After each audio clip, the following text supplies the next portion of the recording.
Indigenous peoples and their cultures are extraordinarily diverse, literally hundreds of cultural nuances.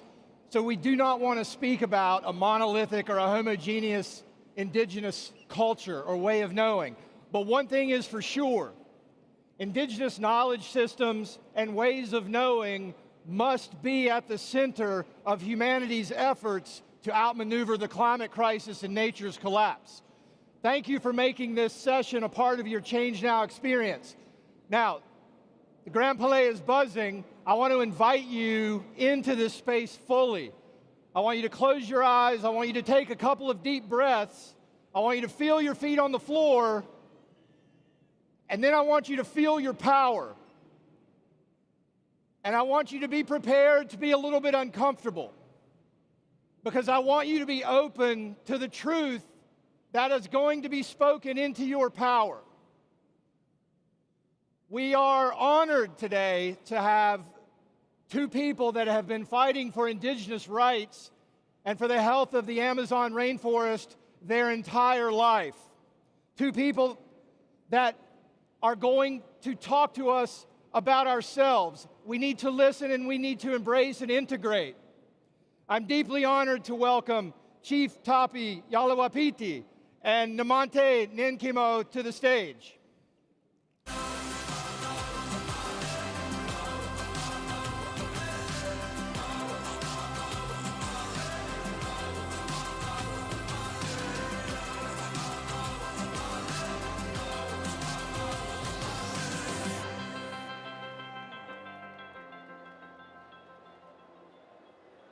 And their incredible interpreters, Alejandra and Matilde, who are tireless these days.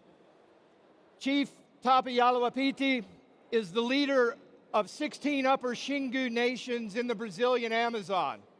He stands at the front lines of protecting not only the forest, but a living cultural system. Today he sounds the alarm on very real threats that are killing the Xingu River and endangering food sources and culture. He also decries land invasions by loggers, miners, and agribusiness, and warns about the fragmentation of indigenous unity. His leadership reminds us that when culture is lost, ecosystems don't just degrade, they unravel. Namante Ninkimo is a Waorani leader from the Ecuadorian Amazon, and one of the most formidable defenders of indigenous sovereignty in the world today. She led the historic legal case, Waorani of Pastaza versus Ecuador, which forced the government to recognize Waorani land rights and cancel 500,000 acres of oil leases. That verdict established the enforceability of free, prior, informed consent in Ecuador, which was a monumental precedent. Her book, and hopefully you've seen it at the bookstore, and she does have book signings going on this week, is called We Will Be Jaguars. It's a powerful call to defend life, land, and future generations. Namante demands that we abandon savior narratives and instead honor Waorani sovereignty, knowledge, and ways of life. So please, a very joyous and heartful welcome for our guests.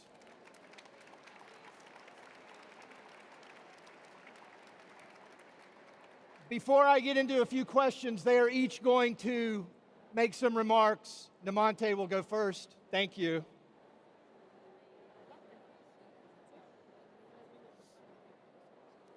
Buenas tardes, mi nombre es Namante Ninkimo y también agradecer por este espacio. Para mí es muy difícil venir muy lejos y diferente horario. Esta semana estando aquí me he reflexionado muy profundo.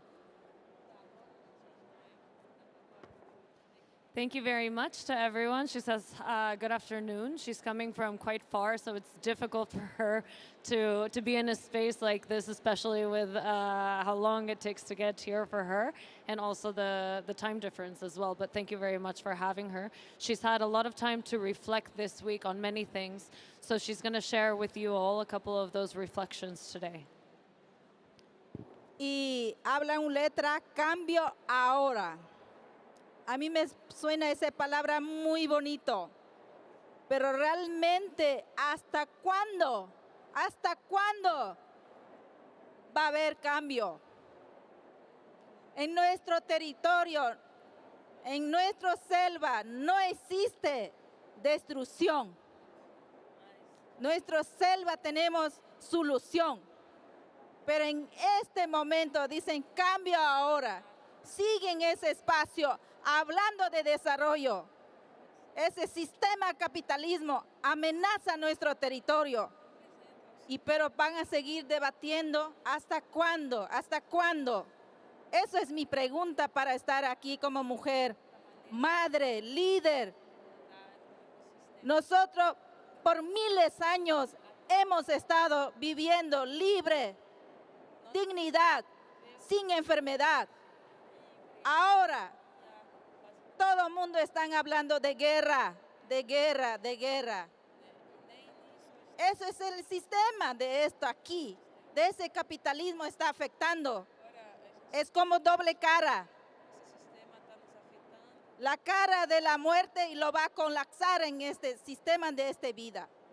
Y nos afecta también a nosotros, nuestro territorio, nuestro río, nuestro ecosistema, nuestra vida, nuestro conocimiento. Entonces, ¿hasta cuándo las personas vamos a seguir hablando de cambiamos? Los pueblos indígenas ya hemos tenido solución, pero aquí no hay que se abre la conciencia, el corazón, el amor. No existe ese espacio. Seguimos hablando de desarrollo, lo que está devastando la vida de los pueblos indígenas y devastando la vida del planeta.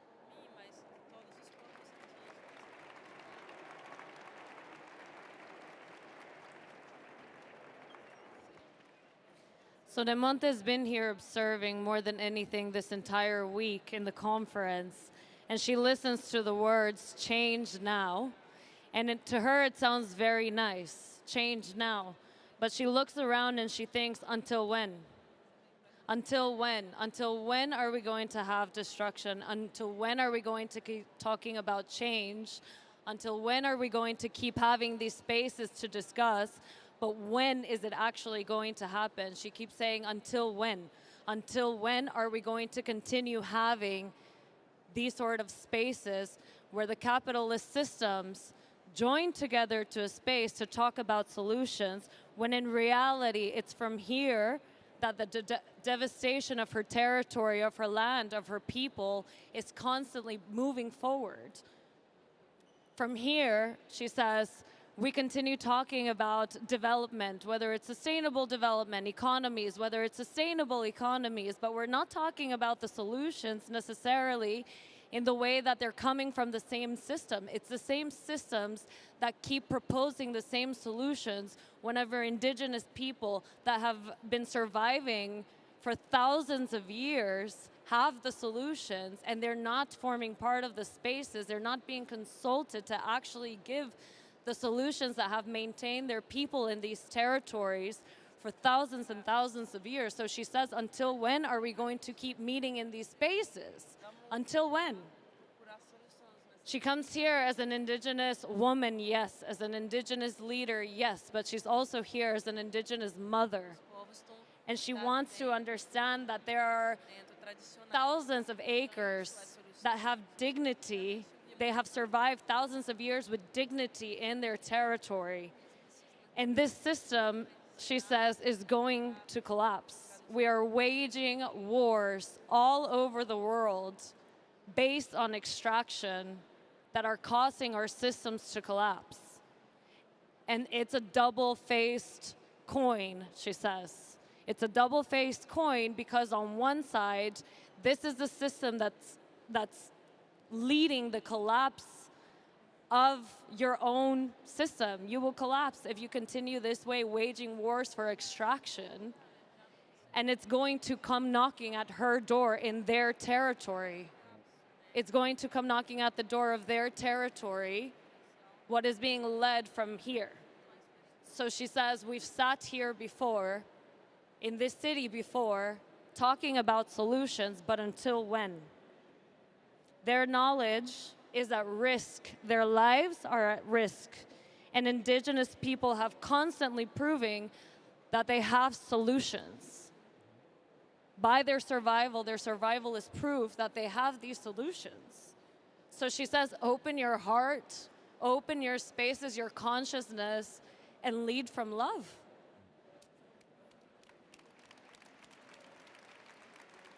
Thank you so much for your wisdom, Amante. Chief Tapi, please.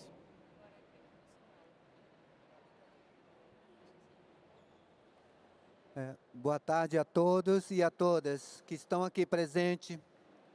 É uma honra estar aqui em diante de todos, como povos indígenas do Brasil. Meu nome é Tapi, sou do povo indígena Yaualapiti, moro no território indígena do Xingu. É uma satisfação expressar o meu sentimento em diante de todos e todas. Somos indígenas. A parenta acabou de falar, somos indígenas.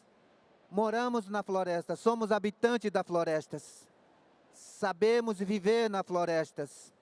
Então, hoje está se tratando da questão de mudança climática que está afetando o mundo.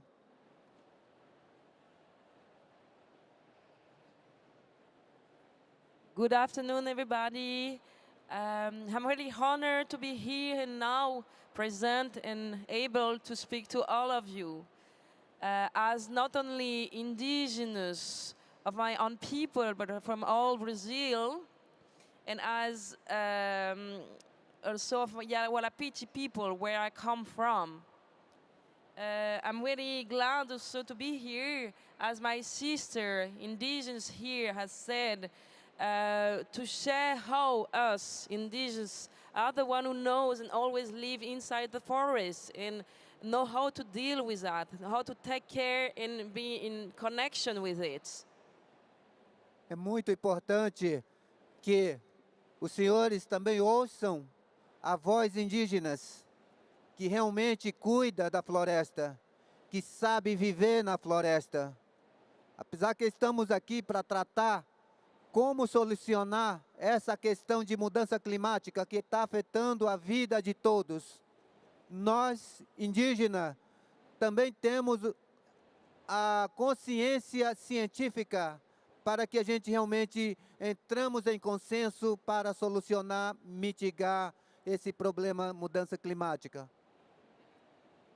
And for us, it's very important to be here and make you hear also about the voice of the forest, the voice of indigenous people who know how to well live integrated to the full nature. Because we are talking about how to find solution about climate change, climate collapse.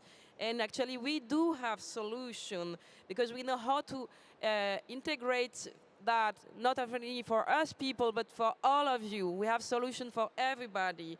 And it's been now proved, not only through on consciousness as indigenous people, but by science, that we have the way, the keys to find a consensus of solution based on our knowledge and way of life.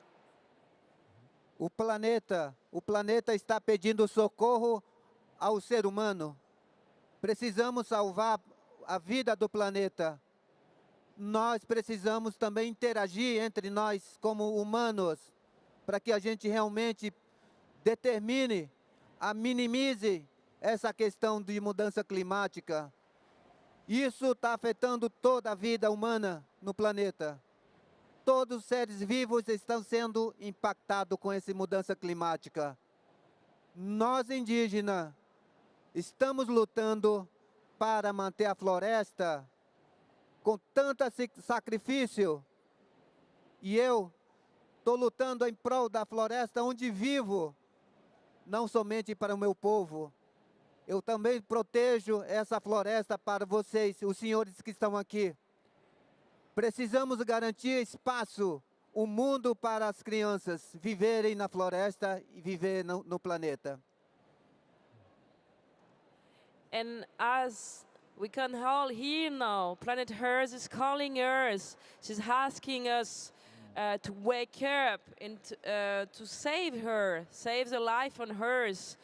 Because the impact we are having now is not only touching indigenous people or you, but the whole humans being and all animals and all the life that she has created. We are having such an impact that now it's time to interact, us as people, me and you and all the people of the planet, to find solution to make the life being possible, not only for us, but for our future kids and the future generation, giving a possibility of life giving on. Precisamos.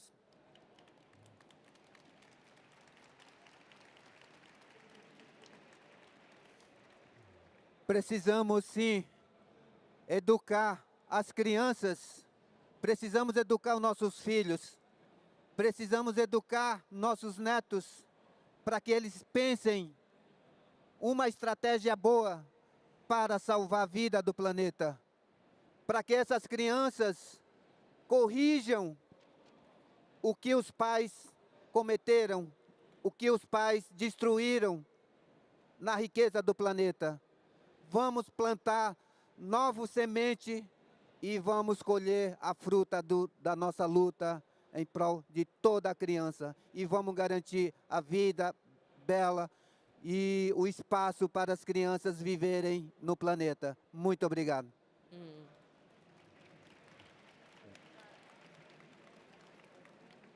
And so to finish, so it's time really like to educate the future generation, to teach them how to now plant new seeds that we will be collecting all together the future fruits of a real possibility to live in harmony with life and a future for them. That's what we're doing, not only for our people, for all humanity. Thank you. Thank you, Chief Tapi.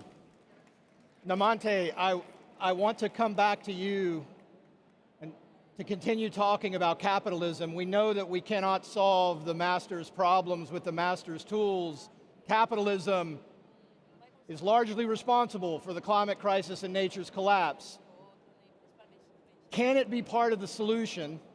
And what do you see as the future?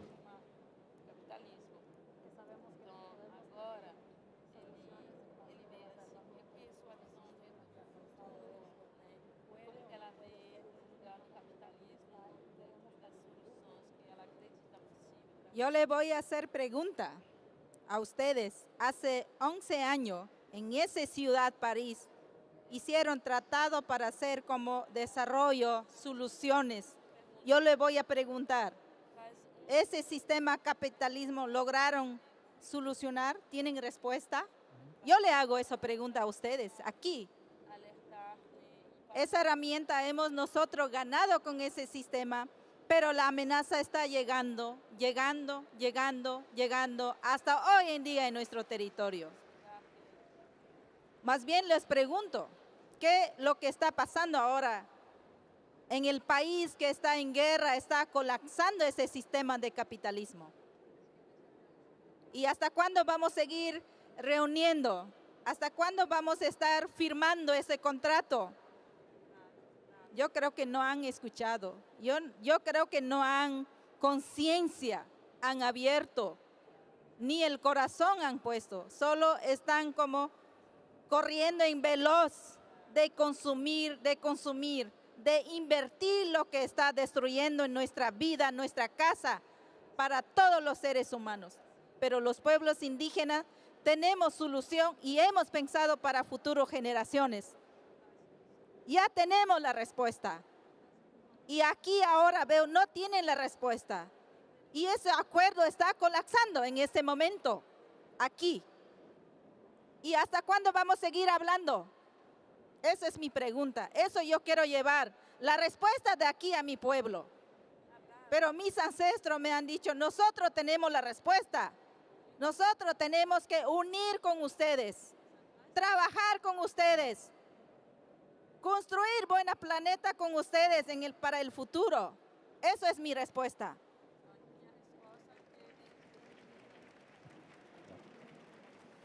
Here, here. So she said, she asks John, since the question is, can capitalism be part of the solution? Wasn't it in the same city 11 years ago that we sat around creating an agreement that was supposed to apparently give solutions, give tools that were going to give solutions for the climate crisis? So she wants to ask you, did you manage? Did you manage? Because it's been 11 years. So did you manage? Did your system manage to do it? It's been 11 years. So she's asking you that question to answer her question. She knows very well that it's a system that in the past, they've had to use the tools of these systems, the legal systems also, around the world in courts to be able to have the success that they have managed to have. They have had to use the tools of this system to be able to move forward and progress. Yeah. So she says, when they're using these tools, they're very aware that the elders in her community give her, pretty much first she says they ask me for answers. Whenever she comes to these places and she goes back, what answers am I supposed to give my people from this system? Whenever I go back home, they ask me for answers. And instead, they're sharing wisdom because they do have the answers. Right. They do have the solutions. Right. And the answers and the solutions that her elders give her is that we need to unify. Mm-hmm. Both systems need to unify. But when are we going to continue just talking? Because all it has been at this stage is talking. You're going to continue signing papers, she says? Are you going to continue just signing papers and signing agreements and not actually forming solutions whenever there are people in this world, the indigenous communities have the solutions? And she says, you all haven't opened your conscience yet to what's happening. You're not doing it from the heart. You're not doing it from a conscious mind. Yeah. There are ways to unify both of these worlds to create the solutions. That's what her elders tell her. But what is she supposed to go back home and explain are the answers from this system? I'm afraid yeah. I'm afraid she's right. We're not providing answers. Well said. Chief Tapi, your father, Aritana Yalawapiti, was a unifying leader across the Xingu Basin. What did he teach you about leadership that you carry today and that you would like to teach us?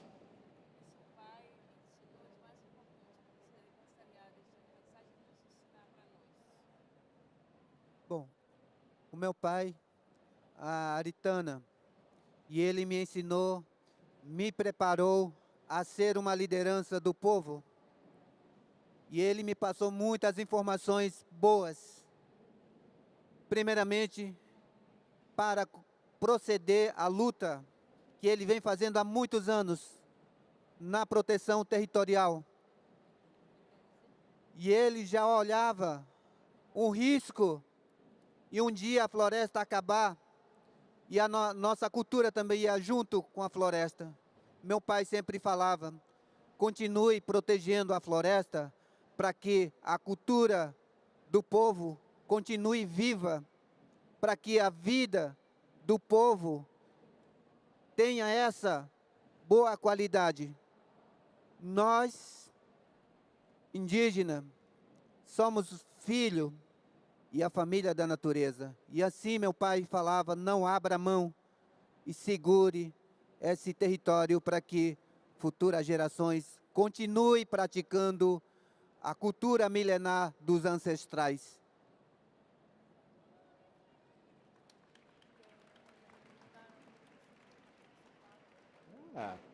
So my father, Aritana, wasn't the main leader of my people, and he taught me so much. He prepared me to be together, to be today also a great and important leader of my people. One of his main learning was about how to keep on his own fight about like territorial security of our indigenous land. At his time already, he was very scared about our own forests disappearing. He was alerting us and was saying and teaching us how it was important to keep and maintain our contact and our life inside the forest, because the forest would be who will maintain our life, our culture, our tradition. And in the same way, if we can keep on maintaining our own culture, our ancestral culture, we'll be able to find a way to put and maintain the forest alive. So it's a whole system that I keep on fighting so that we can not only preserve the forest, but our way of life. Meu pai sempre me incentivava de ter dois conhecimentos, um mundo diferente, o mundo tradicional do povo indígena e o mundo ocidental, para que eu me defendo, para que eu defendo o direito do meu povo, para que eu defendo o direito territorial. E hoje eu honro o que o meu pai me preparou para essa função, que ser uma liderança e ser a pessoa honesta, que sempre pensa positivamente e tranquilamente. And together with that, my father always teach me the importance to think everything through two knowledge. The first one, our own indigenous knowledge and way of thinking, and on the other side, the non-indigenous, your knowledge, your way of thinking.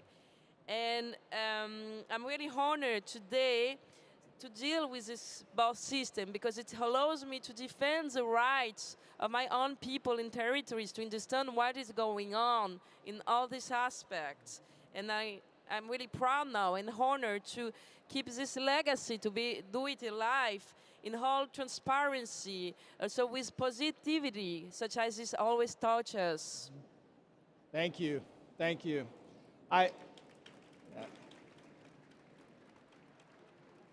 I want to get your perspective on, both of your perspectives on the imperial wars of aggression that we're seeing today on the planet.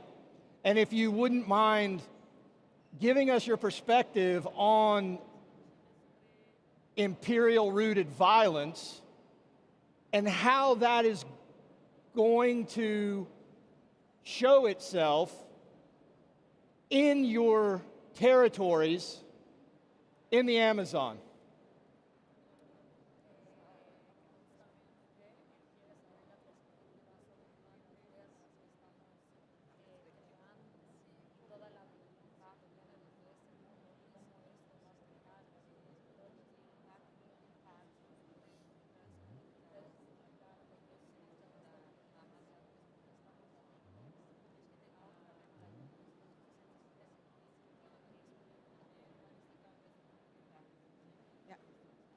Yo creo que esa parte es muy fuerte. Me gusta hablar fuerte porque tengo mucho rabia, enojo, porque en el territorio dependemos de la selva. La selva es farmacia, ferretería, donde nos vamos a ir a recoger, tomar medicina, todo tenemos. Y vivimos dignos y alegres. Pero guerra, el fósil nos afecta a nosotros, porque este sistema nos afecta demasiado. El mundo colapsa y se queda hambre, adicto de ir a sacar al territorio. Toda la Amazonía que vivimos dentro del territorio está bajo tierra, el petróleo, pero para nosotros significa no es petróleo, eso es sangre de nuestros ancestros, es sagrado, se respeta. Eso nos han enseñado nuestros abuelos por miles de años. No es para utilizar afuera, es sagrado, para mantener vivo la vida más años, más siglos. Pero ese capitalismo nos está afectando directo. El mundo de ese sistema van a volver adicto y va a subir un precio muy alto. Y ese precio alto desbasta todo nuestro conocimiento, nuestro hogar. Y eso nos va a afectar a todo global. Por eso es más importante ahora, aquí, político, económico, social, está afectando a nuestro territorio directamente. Y aquí las sociedades civiles, las mujeres, los hombres, los jóvenes, tenemos que unir. No debemos nosotros solo pueblos indígenas defender, arriesgando nuestra vida. Todo es la responsabilidad de esta humanidad. Otra palabra quiero decir, nuestro entendimiento, la Madre Tierra no espere que salvemos. La Madre Tierra espera que respetemos. Eso nosotros hemos aprendido. Nosotros como pueblos indígenas respetamos, amamos a la Madre Tierra porque ella nos brinda la vida. Y aquí necesitan abrir, entender la conciencia, volver a conectar con la tierra, volver a conectar espiritualmente, volver a amar al prójimo. Aquí es vacío, tristeza, cerrado, mente, individual. Ese sistema está esclavizando, está matando el alma. Eso es mi palabra. Yeah.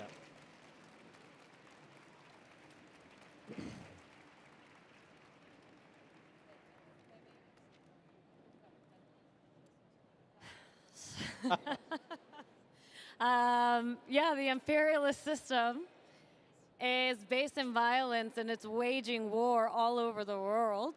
And it's coming to knock on the door of her territory. Of course, it's coming to knock on the door of her territory, a territory that has taught her, that has been taught through years and years of her sacred people and her elders, that what we see as fossil fuel extraction, when we talk about oil, to her is the blood of her ancestors. Oil, she has always been taught, that is sitting under the ground of their territories, is the blood of her ancestors. And that's what these wars are waging. Behind all these wars is waging the extraction of the blood of her ancestors. And they have been taught that this needs to be respected, not extracted. And it's a system that has completely grown addicted to fossil fuels, right? And she says it's empty. It's completely empty. And it's a system that has has made everyone addicted and enslaved to the fossil fuel industry and extraction. And there's power, she says, it's all of our collective, all of humanity's responsibility to have the consciousness beyond just this constant addiction of everything that we've become completely dependent on. There's power in the political, there's power in the economic, there's power in the social to be able to come together and be able to provide the solutions. Civil society, women, men must unite. There is no unity, and it's risking all of our lives. It's putting all of humanity at stake, and it's our shared responsibility. So she just wants to remind everyone that Mother Earth will not be saved. She doesn't want to be saved. Mother Earth will continue with or without you or me. She demands respect. Mother Earth is not going to wait for you to save her. She's demanding respect. Yeah. Thank you. Thank you. Now, we are out of time, but we're not going to finish just yet. Chief Tapi and Mathilde, I want to give you the opportunity to either talk about the question of armed conflict or the question of what gives Chief Tapi hope that his culture and his people and his ways of knowing will break through and will persist and survive.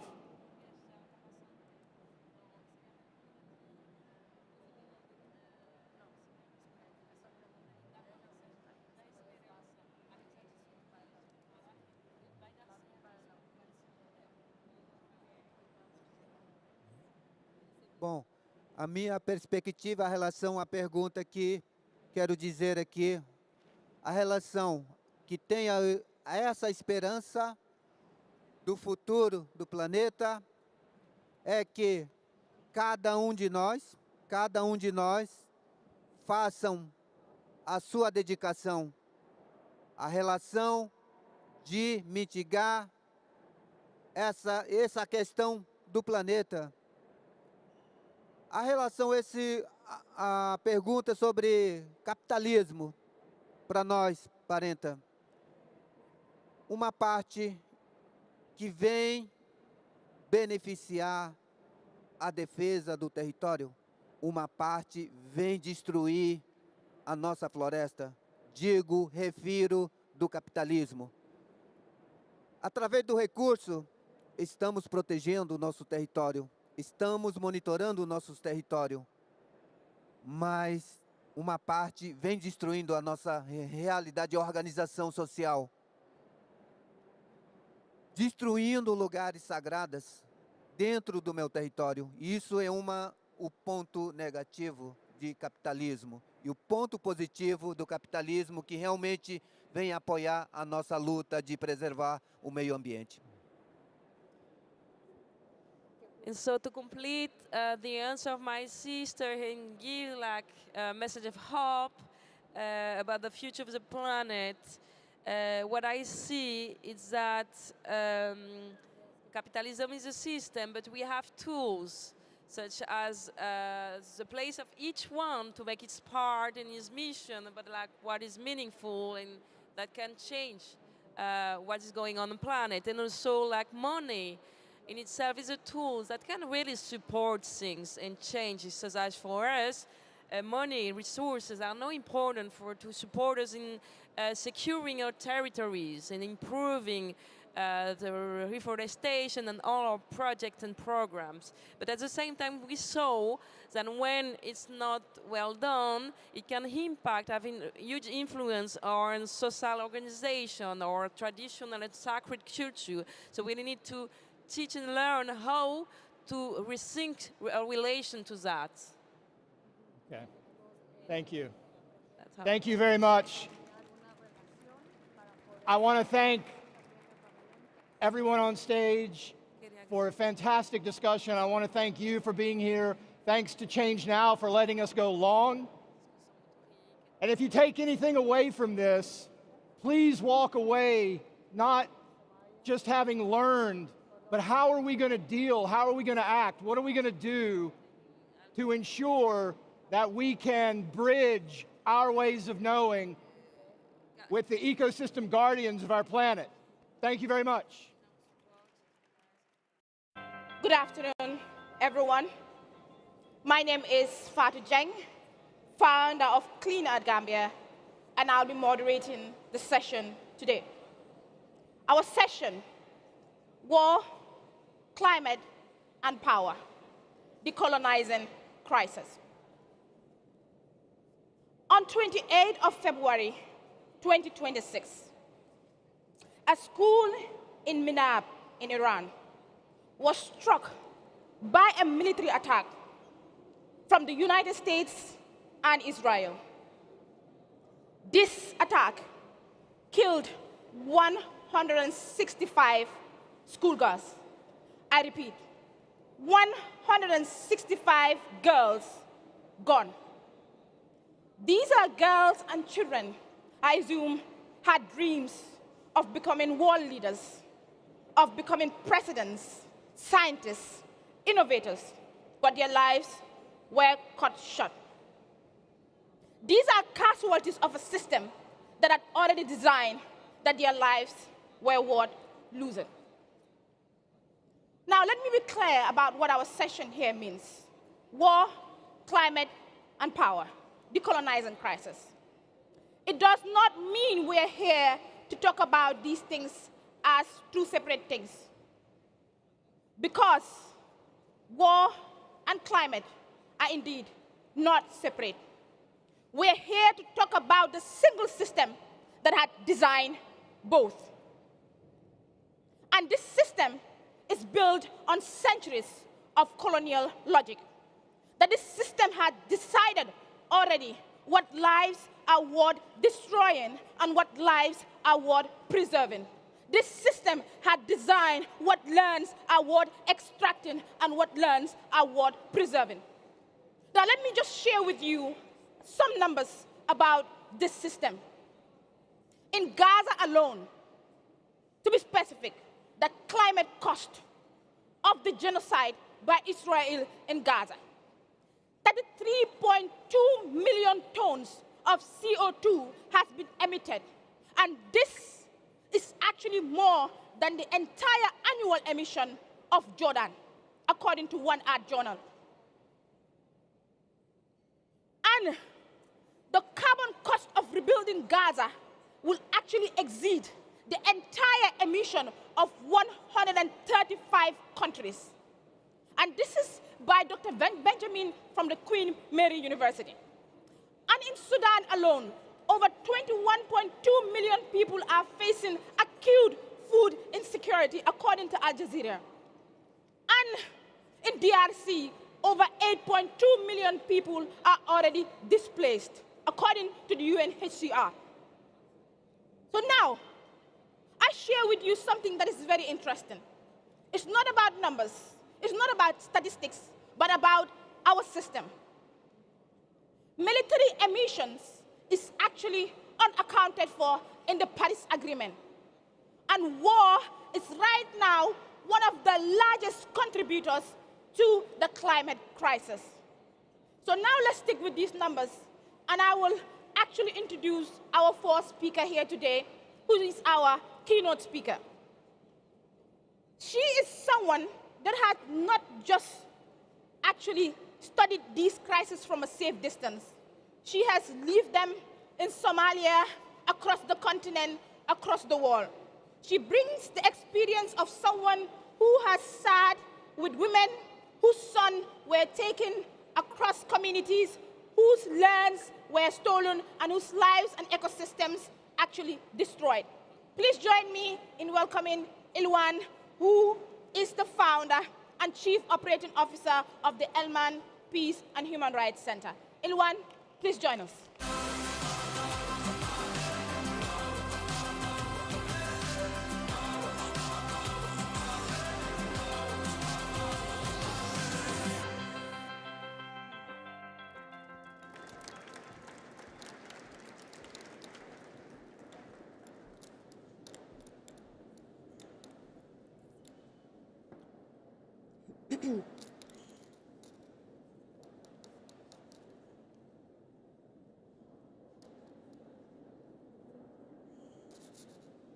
Hello, everyone.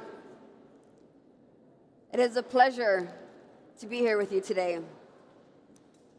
We talk about war, climate, and crisis as if they are separate events, as if one leads to the other, as if we can respond to them one at a time. But where I come from, they are not separate. They are sequential. They are the same system, experienced all at once. And when you live inside that system, you don't have the luxury of abstraction.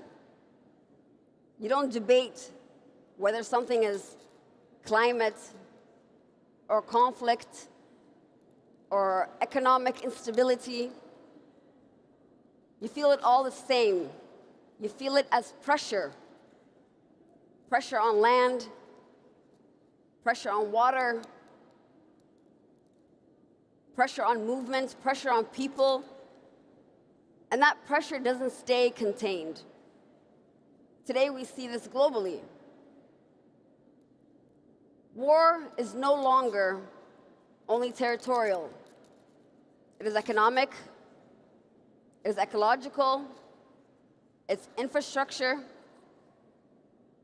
From Ukraine to the Middle East, from energy routes to food systems, we are seeing how conflict reshapes the supply chain, how it redefines energy dependence, and creates new forms of global vulnerability. It's reshaping migration, reconfiguring where people can live and where they cannot. And yet the systems that we still use to respond to these realities are built as if they are separate issues. And we hear a lot about decolonizing crisis. But what does that actually mean? Because if it only means changing the language, if it only means telling better stories, then we are not changing very much at all, are we? To decolonize crisis is not about how we describe it. It's about how it is structured. Who defines the crises? Who decides what counts as a solution? Where do our best practices come from? Who controls the resources? And just as importantly, who's credible? Because credibility determines everything. In my context in Somalia, we don't see these topics as theory. We experience them every single day. And drought is not just an environmental issue. It changes whether a family can stay or has to move. And that movement alone reshapes an entire local economy. It creates new forms of competition around resources. It creates new incentives. And in those conditions, conflict is not separate from that. It becomes a part of how people negotiate their survival every day. At the same time, what we call the war economies are not abstract. They are real systems, systems that provide income, that provide structure and safety, and they persist because the alternatives are just not viable. So if we want to talk about peace, we also have to talk about the economy. Not as an add-on, but as the foundation. And this is where many approaches still fall short. We treat reintegration of ex-combatants as social progress. We treat climate as an environmental issue. And we treat economic development also as something separate. But on the ground, these things are all interconnected. So when solutions arrive separately, they don't hold. Not because the communities themselves are failing, but because the system design is. In my work at the Almond Peace Center, a women-led peace and development organization that looks at social peace in the absence of political peace, we've learned that stability is not something you deliver. It's something that a system has to produce. Reintegration of ex-combatants is a cornerstone of the work that we do through a campaign called Drop the Gun, Pick Up the Pen. We focus on disarmament, reconciliation, and reintegration in a context of an ongoing armed conflict. But the mechanisms that we have in place today, the various resolutions, declarations, are not fit for the context of conflict today. The preconditions simply do not apply. And yet, it is possible to create an avenue for defection and for reintegration to the community. And this works because it's tied to the real economic pathways, not temporary support, not short-term programming, but actual livelihoods that we create for individuals and their entire communities. It's linked to markets, to demand and opportunities, and it's not just a quick impact project. I've seen this in practice time and time again. And young people are leaving cycles of violence because they are told to disengage. They're leaving because they actually have something to move towards. Skills that are linked to income, income that is linked to dignity, dignity that is linked to belonging. And when those layers all align, you don't just reduce risk, you create stability. And so for when we talk about this conversation and we really aim to shift the narrative around where these different topics intersect, we have to begin to look at countries where we've become accustomed to seeing as the problems, or where we import solutions to, as a place where there's also solutions coming out of. Somalia, for example, is often described only through a lens of fragility. But what is less talked about is that it has one of the most dynamic private sectors that have kept the country afloat for 34 plus years, despite a strong governance in place. A fintech ecosystem that's in place, nearly cashless society, among the cheapest in the world for high-speed internet, telecommunication systems that connect across all regions, informal and formal markets that are thriving.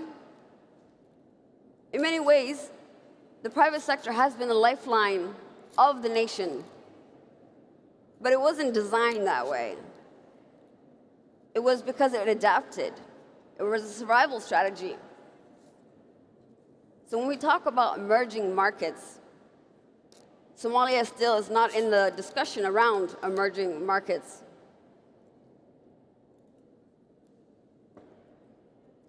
So when we ask emerging for who, we challenge emerging is often framed in itself in an already functioning society. But who created that narrative as well? It's something that contributes to the decolonization of crisis, where the opportunity to see what is functioning is lost. Where communities are adapting under pressure, but not recognized as a reference point. And this matters especially today, because as the world transitions towards new energy systems, towards green economies, towards new forms of extraction, we are at risk of repeating the same patterns again. And we've seen this before. We've seen resources framed as development. We've seen extraction framed as progress. We've seen local systems disrupted and conflict that follows. So the question is, what would it look like to do things differently? To build economic systems that don't create new forms of instability, that don't degrade the environment that they depend on, that don't produce the same war economies under a new language. And in my context, I'm seeing where ecological collapse and governance collapse are intrinsically linked. They reinforce one another. And when they do, the consequences are not only local, they are global. We see this in migration patterns. And the reality is that no one wants to leave home. People move because the systems stop holding them. Survival requires movement. And where I find the world right now at a pinnacle, where there is a global trust deficit in the institutions that we relied on, that there is a necessity for us all to actually look at the areas where we have for long called for inclusive dialogue, for transitional justice, for reconciliation, for participation. All the tools that we've developed for decades have been tried and tested in countries that are still deemed as fragile or in conflict. But the indigenous lessons that are coming from there have not yet influenced the normative framework. And so what we're seeing in Somalia is opportunities of rebuilding peace during war, where our best practices have now begun to inform global guidances on reintegration. And that's why spaces like this at ChangeNOW matter, because there's so much here.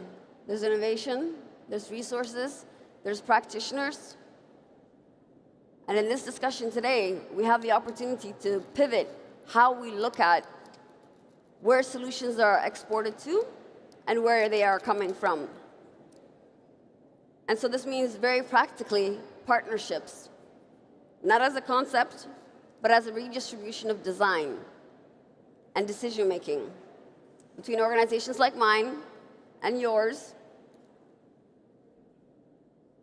where relationships are not just extractive and they are not based on risk transfer, but it actually is a win-win for all. Thank you very much. Thank you so much, Ilwan, for that keynote address. You actually mentioned a lot of things.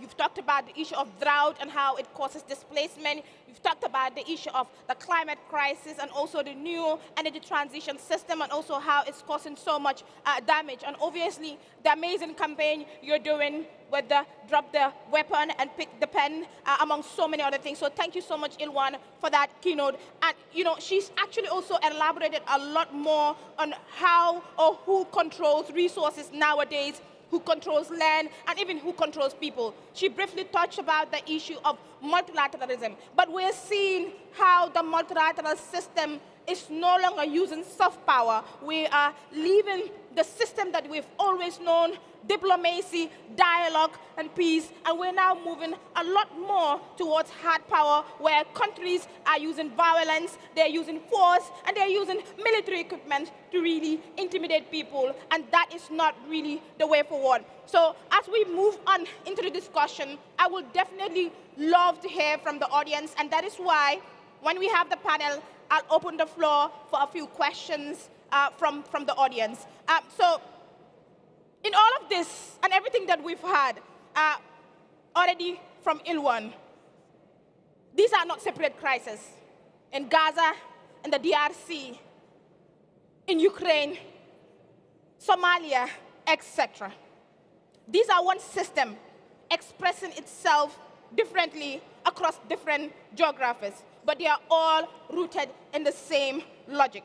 That power continue to decide whose land is expandable, whose land is extractive, and whose life is worth preserving, and whose life is worth taking. So I would like to introduce our panelists to join us on stage. We start by having two individuals.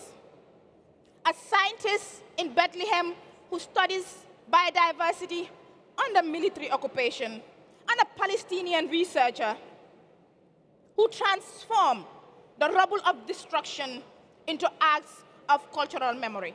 Please join me in welcoming Professor Mazin Kumsieh and Ranin Drame. Please join me on stage.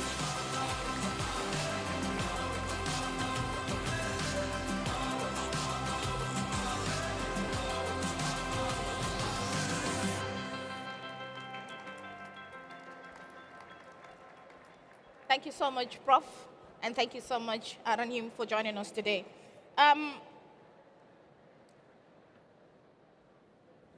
We have Professor Mazim.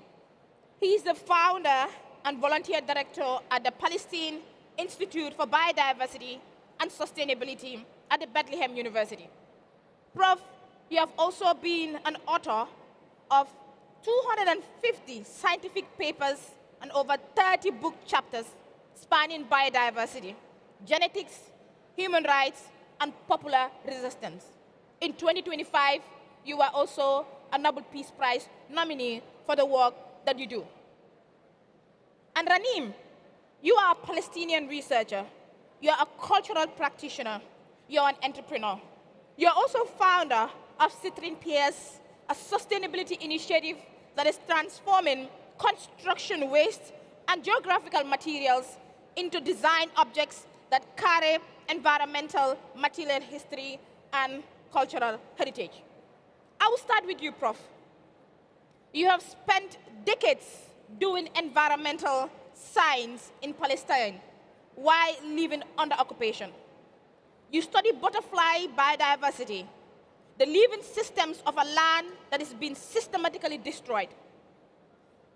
80% of Gaza's total cropland has been destroyed, while 77.8% of that land is now inaccessible to farmers. What does it mean to be a scientist watching this happen to the land that you have dedicated your life to studying? And what does this ecological destruction tell us about the colonial logic that underlies it? Thank you very much for inviting me to speak to you all. Thank you for attending this session. So as mentioned, I am working in biodiversity, both research, conservation, education, community service. This is my childhood dream. From when I was 6, 7 years old, I knew I was going to be a biologist because I had an uncle who loved to take me with him to nature. He was the first Palestinian zoologist. And so I learned to love nature. And nature, of course, is under assault globally, not just in Palestine. With climate change, habitat destruction, pollution, invasive species, overexploitation, and so on. There's also wars and climate change, as you heard from our keynote speaker, that these things are connected. We're all connected. We have this one beautiful planet that we are sharing. So from my childhood, I wanted to work on nature, conservation. And there's no difference, by the way, if you are working for nature, for biological diversity, or you're working for human diversity. They're all interconnected. So my interest is in preserving biological diversity and human diversity. Colonialism does the opposite of that. For example, the colonialists in what became known as Australia, or what became known as the United States, how much virgin forests they left. The same thing in our country. In our country, part of the Fertile Crescent, and it's called the Fertile Crescent for a good reason, was very fertile. That's where humans first developed agriculture, where we first domesticated plants and animals. In this area, it was devastated by colonialism. Colonialists uprooted millions of trees. The Zionist colonizers also dried up the wetlands of the Hula area. Also diverted the Jordan River basin from Lake Tiberias to the west, drying up the Jordan River, which used to flow at 1,360 million cubic meters per year, now at only 20 million cubic meters per year. You can see why this gives us the passion, the energy to basically work on these issues, because as I said, what the colonizers want is one thing, and what we, the indigenous people, want is the complete opposite of that. We want sustainable human and natural communities. That's why my wife and I left six-figure incomes in the US, came back to Palestine for a zero-figure income, and we set up this Institute for Biodiversity and Sustainability, PalestineNature.org if you want to look it up. And we work to sustain human and natural communities. This is what gives us the passion. 70 or 80% of our work is volunteer work, like my work and my wife's work. So we encourage you, if you want to volunteer with us, whether locally or remotely, we welcome volunteers. Thank you. Thank you so much. Thank you so much, Professor Mazin. You definitely mentioned something very important, that nature is actually under attack. And this is not just in Palestine. It's actually all over the world. And the fact that you had to set up an institution, and I think you forgot to mention this to the audience, that you volunteer in this institution you set up 7 days a week. Every single day, you're volunteering your time and your knowledge to this institution to support biodiversity. So I will come back to you, Professor, and I just jump quickly to Ranim. Ranim, your practice with the Citrine PS actually takes construction waste and geological materials and transform them into design objects that carry environmental history and cultural memory. So right now, Gaza has over 60 million tons of that rubble, according to Al Jazeera. And Sudan has an agricultural infrastructure that has been deliberately dismantled. And the DRC has forests been lost to a conflict driven in large part by global demand for the minerals that power our so-called green energy transition as actually mentioned by Ilman. Your work at this intersection of knowledge, culture, and crisis. So I really wanted to understand, what are we losing beyond the physical aspect of it? What happens to our community's identity, its memory, its future, when the land itself is erased? Thank you, Fatou, for this question, and thank you for inviting me. It's good to hear that those discussions are back into the climate circle. I think what stands out most in what you said is that today we often gravitate towards what's visible. The destruction, the rubble, the scale, the numbers, this is often the focus, but what's harder to see and much harder to rebuild is everything that gives it meaning. We lose sense of what space is used for. We lose sense of what lives have been lived through these spaces. And when we talk about debris, for example, it's usually framed as waste. But in reality, it's not neutral material. It's homes, it's archives, it's memories, and it's infrastructures of everyday life. And similarly, when the Food and Agriculture Organization highlights damage to agricultural land in Sudan, this is often framed in terms of food systems or economic loss. But what's being lost is a knowledge system often being framed as alternative to the hegemonic, to the universal, to the well-known, to the easier side. Now, because relationships to land are not just functional, they're epistemic. They include farming practices, seasonal rhythms, ways of reading the environment, intergenerational knowledge transmission. And what happens when you lose the physical structure is that you lose all this practice, you lose the meaning behind it. This is not a dollhouse we're living in.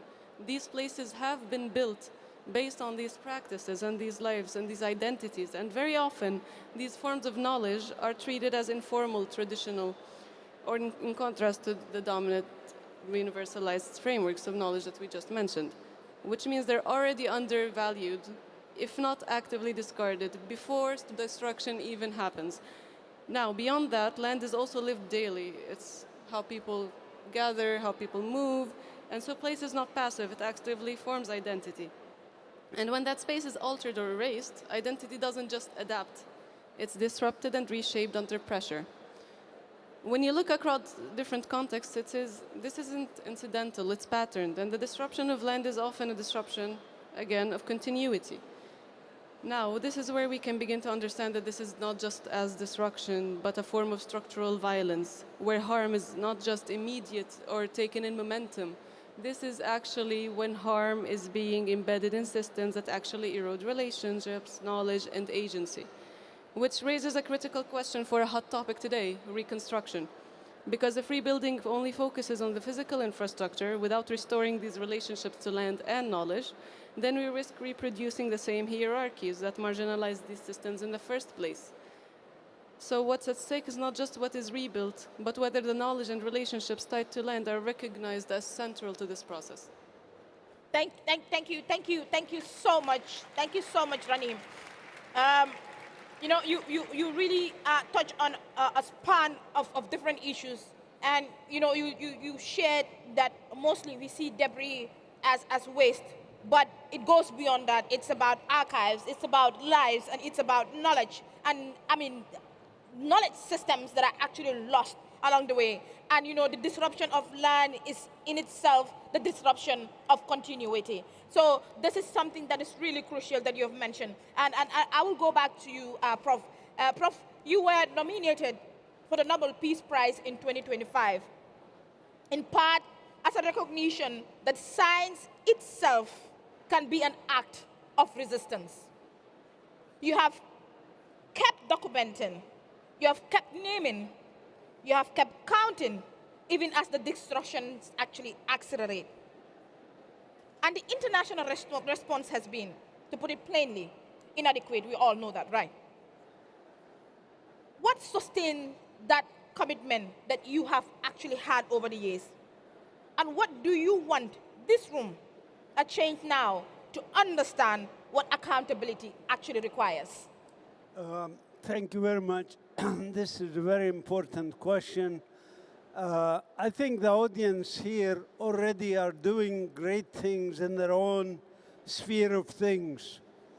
And we all are doing our best to combat genocide ecocide, scholasticide, destruction of our educational system, medicide, destruction of the medical services, veriticide, destruction of the truth, basically.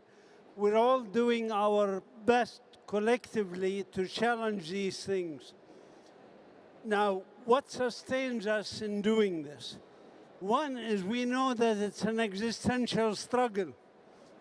I don't need to tell anybody here that the earth is ailing, that we are this close to nuclear war or destruction by climate change. So it is an existential struggle, and it's for our children and grandchildren to survive on this planet. As a scientist, if I'm just researching nature, that's not good enough. I have to be involved in people's lives and in nature's lives, because we as human beings are part of nature. And so the institute that I work in, when we gathered in our first meeting with the volunteers, excuse me, we agreed to a motto for the institution. The motto is respect. First, respect for ourselves, that we as Indigenous people can change our own circumstances. Second is respect for fellow human beings, regardless of their religion or background or culture or politics. Third, respect for nature, respect for the animals, the plants, the rivers, the mountains of this Mother Earth. That's what we have to do as human beings, is develop these levels of respect so that we are deserving of being called human beings. If we are not, we are going to go extinct, and we are very, very close to that. We are in danger as a species, as a civilization. And Palestine, the reason Palestine is important, by the way, and I think that's part of the reason why they invite people like Ranim and me to speak, is because Palestine exposes the hypocrisy of Western so-called civilization. Thank you. And this hypocrisy, when they talk about democracy and human rights and sustainability and COP21, COP24, COP25, Conference of Parties on Climate Change, and as Greta Thunberg said, they keep going blah, blah, blah, blah. We are not into blah, blah. We are the people who should change, should take our destiny in our own hands and push for the change that we want to see in this world. And the volunteers I work with, all of them are young people. I'm the oldest guy. All of them are between 18 and 35 years old. They work out of a passion to change society. Like Ranim is changing society in her sphere of things in Ramallah. I'm in Bethlehem. I invite you to come and be part of this change, if you like. You can also work with us remotely, if you like. But this, you can see, I have a passion for this change because I believe there's no other choice for us. There's no other choice. I mean, look what's happening with Iran now.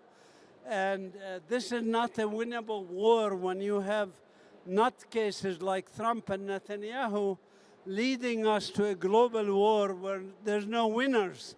Only winners, by the way, might be cockroaches. Cockroaches are resistant to radiation, and they'll be feeding off of our dead bodies, by the way. So we have to work, we have to change. Definitely. Thank you so much, Prof.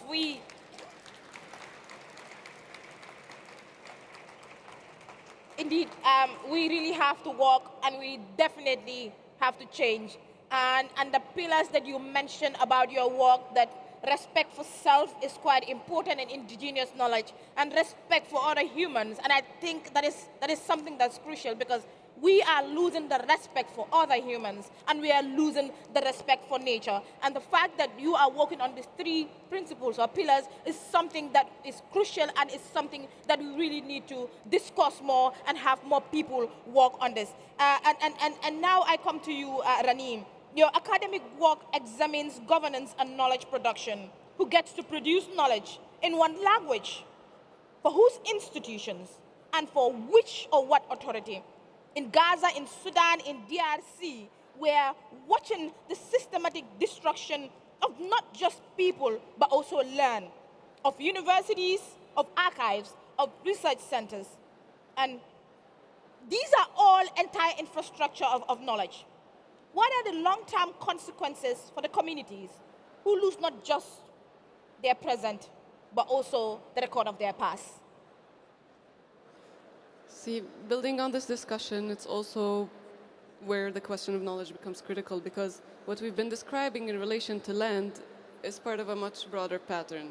I mean, when documentations by institutions, organizations like the UNESCO are documenting damage to schools and cultural institutions, it reflects more than just disruption. It reflects the weakening of entire knowledge infrastructures, as what we've just described as alternative. And now, in many ways, what we're seeing is what decolonization scholars call epistemicide, to add to the beautiful glossary Dr. Mazen just told us. Both informal institutions and land-based/informal knowledge systems, it can be understood as the erasure of a community's ability to produce and sustain its own knowledge. Now, the loss of land-based practices is not separate from this, because it's part of the same process where certain ways of knowledge or of knowing are marginalized and others are imposed or prioritized. The consequences to this become very clear. First, it reshapes how reality is understood. Knowledge becomes externally defined. Then it reshapes narrative, where histories can disappear, be rewritten, be unwritten. And practically it reshapes, again, reconstruction. Because what do you mean by reconstruction? I mean, rebuilding happening without local epistemology, meaning that this land is just taken as a lot of land. And if we keep treating this planet as if it's just lots of land, resources, no connection whatsoever, no life of its own, then we, again, threaten our entire livelihood as human beings on this earth. And this is where the field of decolonization becomes important, actually, because it pushes us to rethink reconstruction not as a top-down intervention, but as a bottom-up process grounded in local knowledge and lived experience. And here I want to note that if we talk about decolonization, it doesn't mean that we're standing steadily in face of this, opposing it, but we're trying to work with it, find more comprehensive patterns to it, and we're trying to fill this gap that has been marginalized for so long. And so this asks whose knowledge counts, who defines recovery, what systems are being reproduced in the process, when, how, where, by whom. And rebuilding knowledge systems is not just about reopening schools or institutions, it's about restoring this epistemic agency, a fight in academia that has been going on for a very long time, validating local knowledge systems and ensuring that communities shape their own futures. But because ultimately the long-term impact of epistemicide is not just the loss of knowledge, it's the loss of the ability to define this reality, identity, and possibility. And yet, with all these conditions, I just want to close with a pretty hopeful note. I mean, as people continue to practice, transmit, and protect the knowledge, whether through land, culture, education, memory, and that matters, because it means these systems are not entirely erased. As long as these practices continue, then reconstruction doesn't start from zero. Then it starts from what persists and what remains. And that persistence is precisely what makes more just, grounded, and locally driven futures possible.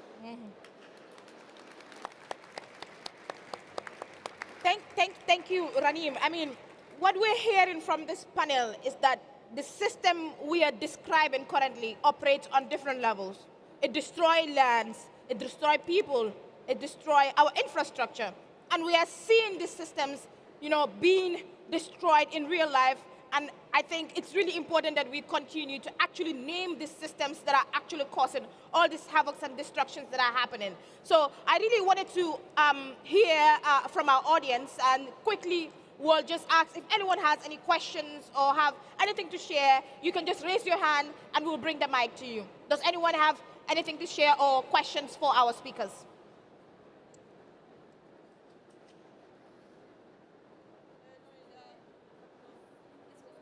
No question for our speakers? Okay. Yes, we have two people. Oh, we have doctor and we have so. Thank you. Do you happen to work with Israeli opposition? If there is one you can work with, do you have contacts with the colonizer? Thank you. You want me to get this? Basically, what we have is an apartheid system. And yes, some Israelis are conscientious and they work with us.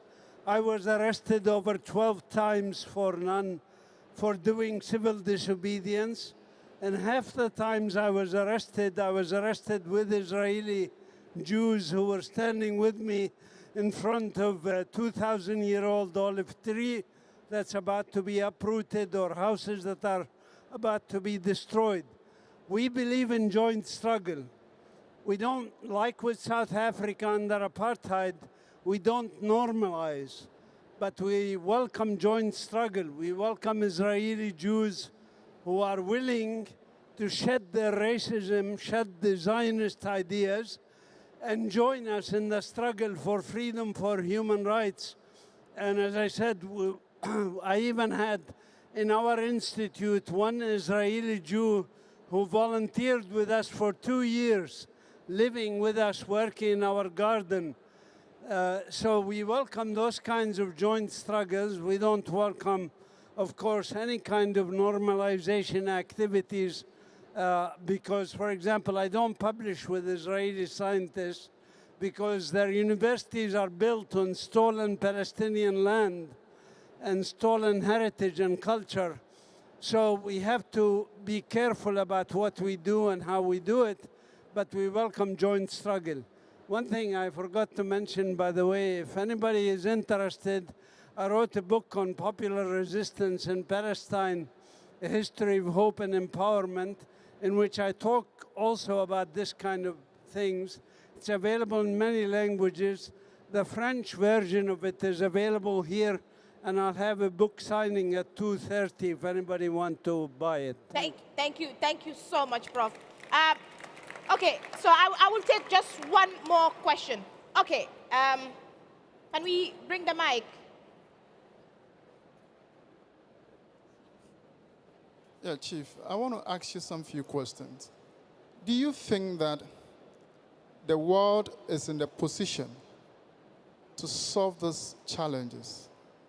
Climate issue, war, and what have you. Are we in a position to solve the problem? Because it looks like we keep on meeting, talking about war, talking about climate, talking about for years, and there are no solutions to it. What is happening? Thank you.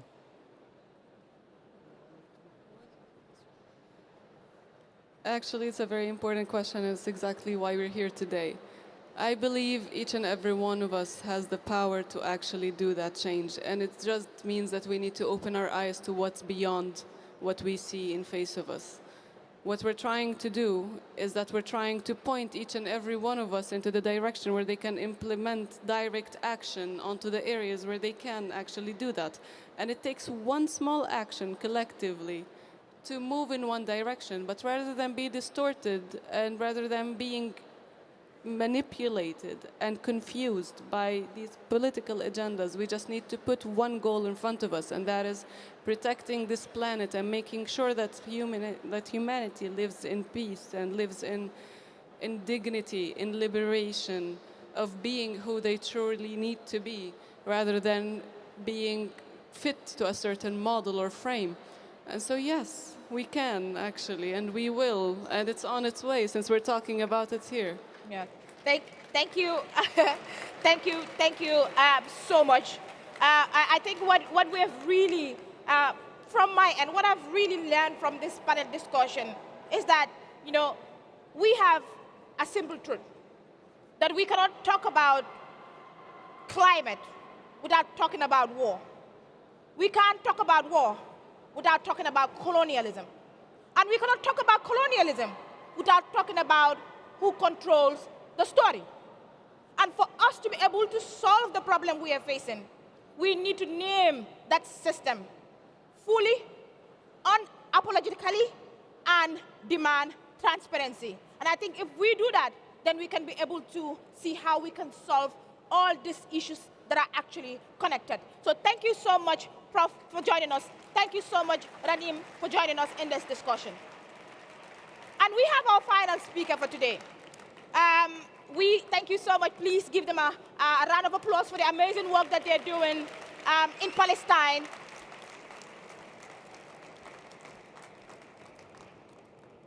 We have our final discussion, a fireside chat.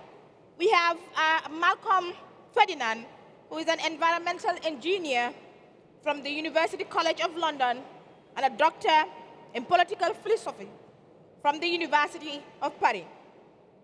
He is currently a researcher in the CNRS.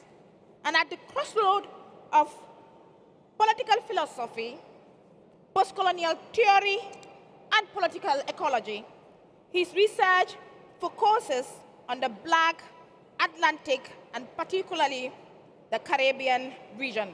So please, Malcolm, join us in this conversation as we wrap up the final part on what decolonizing the crisis really means. Thank you.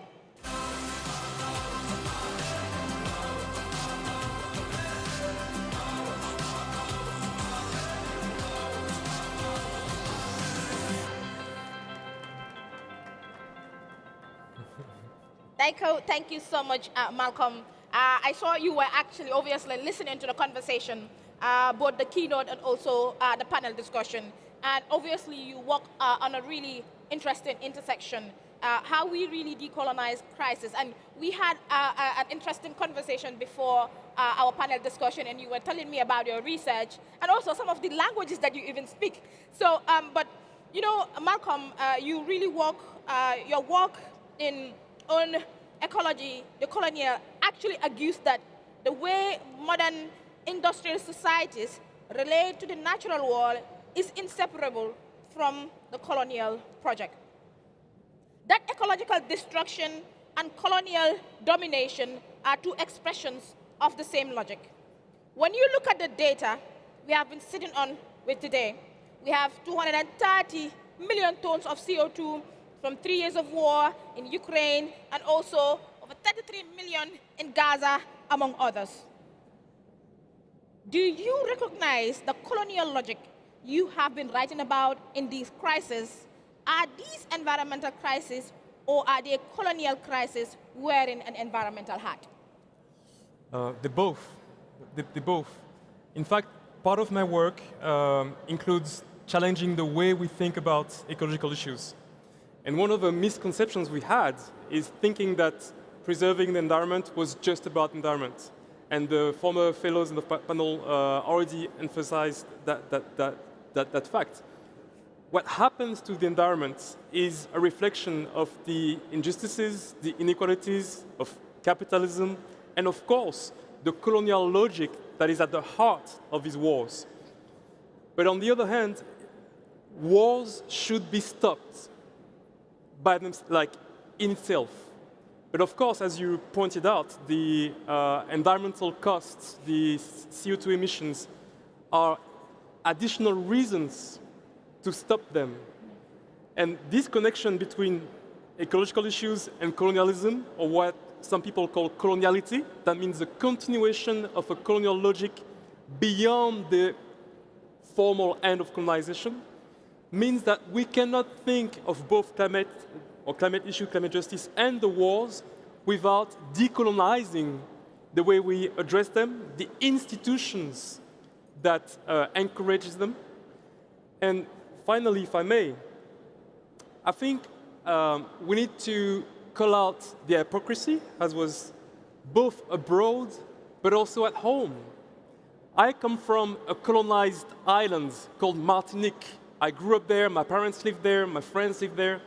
So, of course, from sitting in Paris, the capital of France, it's difficult to call out the hypocrisy abroad, call out the hypocrisy or the double standards of the war in Ukraine, Russia, and the war Gaza, Israel, Iran, if we're not able to call out the hypocrisy of the French state with respect to its own overseas territories.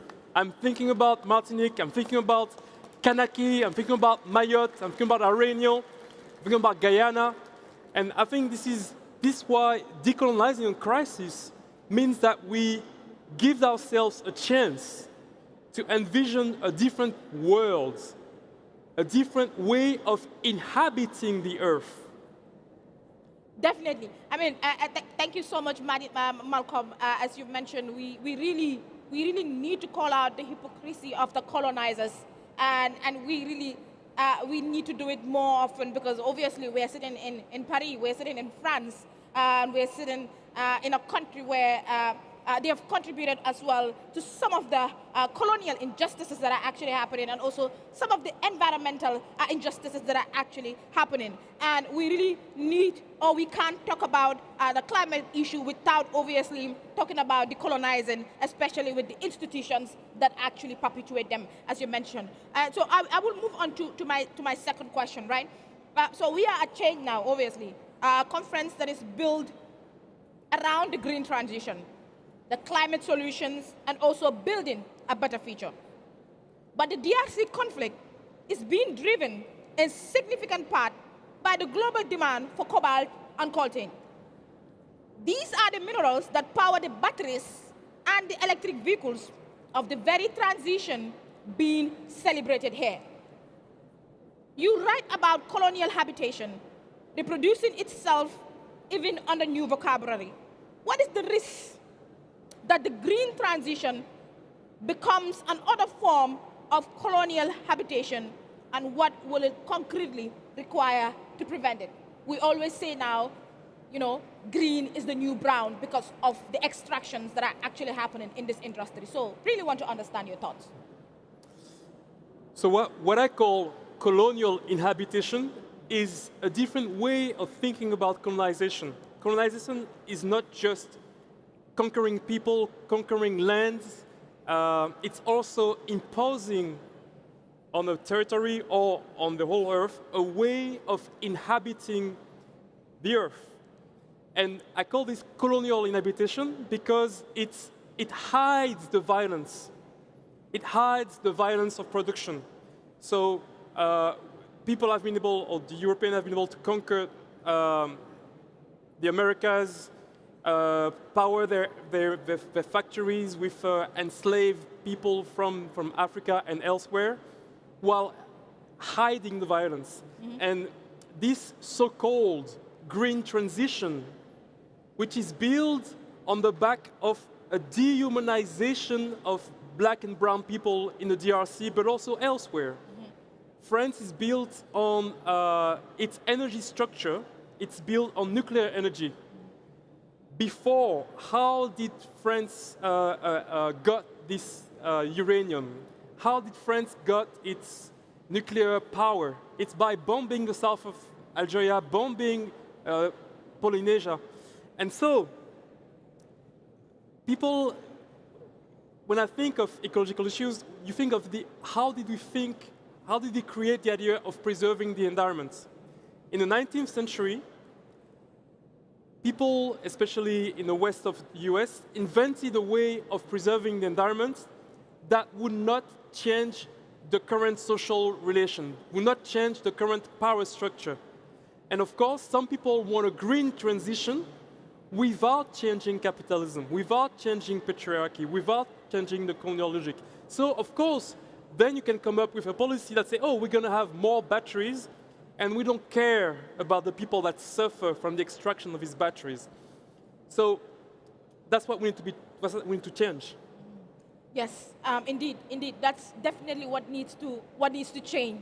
And we're seeing, in countries like, Madagascar, where there has been so much extraction that have been happening by major countries and also corporations, where it's actually led to a lot of child labor, and also in so many parts of the world where the extractivism industry, which we're saying is supporting the green transition, is actually causing a lot of havoc to people and their lives and their livelihoods. So I will come back to you, Malcolm, for my final question. But I really just wanted to also open the floor again, because for me, I always want our conversation to be quite interactive, to hear from the audience, to hear your thoughts, and also your contribution to the discussion.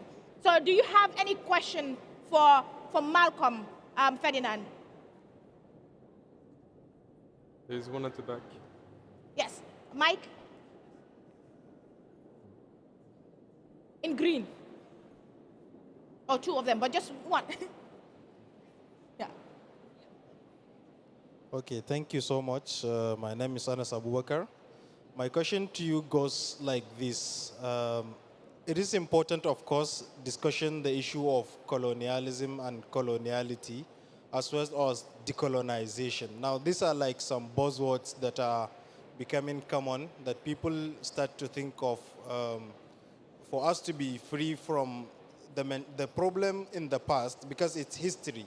Like the famous British Prime Minister once said, that we study history because in history lies the secrets of statecraft. And so we study history in volumes of literature around the globe. Now, the question is, does history really teach us something to avoid for the future? Because we have been studying history in millions and volumes of literature, but still we are, the world is moving into making the same mistakes that we have our ancestors make back then. How do we, go out of these hegemonic discussions and just move to action? Thank you. Definitely. So in short, he's saying we have been studying history for a long time, and we keep reading the same things, but has history really changed anything? And how can we really be able to do something about it? So I would complexify the question. Which history have we been learning, and who is the we that's been learning that history? I'm not sure how many people in France have learned the history of the Haitian Revolution. I'm not sure how many people have heard the stories of the Maroons, who actually overthrew some colonialism in Brazil, in Suriname, or even the War of Independence of Indonesia. So I think we need to challenge what has been taught, of course, who has access to this knowledge. And regarding the histories in the past, the struggle of indigenous people in the world is not a past struggle. It's something that is happening right now. So that would be one of the first things. And of course, if today we think that sometimes it's very dire, how do we face this gigantic mass, these powerful weapons and people? I think this is a lesson we can take from our ancestors. In the face of worlds that was racist, that's still racist, patriarchal, that was dominating, dehumanizing our ancestors, they still found room to struggle, to fight, and to love. The reason why I am standing here today is because some of my ancestors have been able to pass on enough love for me to stand and speak to you with some form of enthusiasm and hope and love. And we should preserve that no matter what the world looks like today. Definitely, we should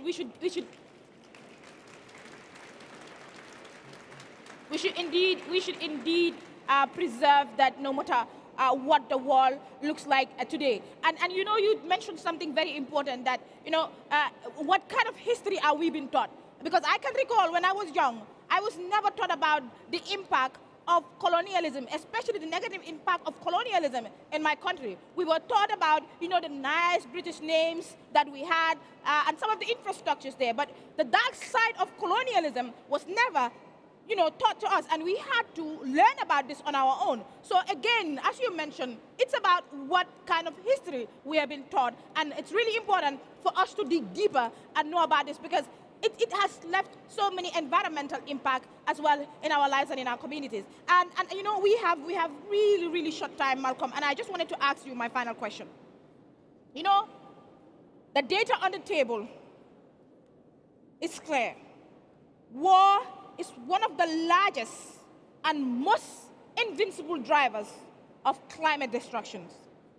And the legal frameworks governing climate action were designed to keep it that way.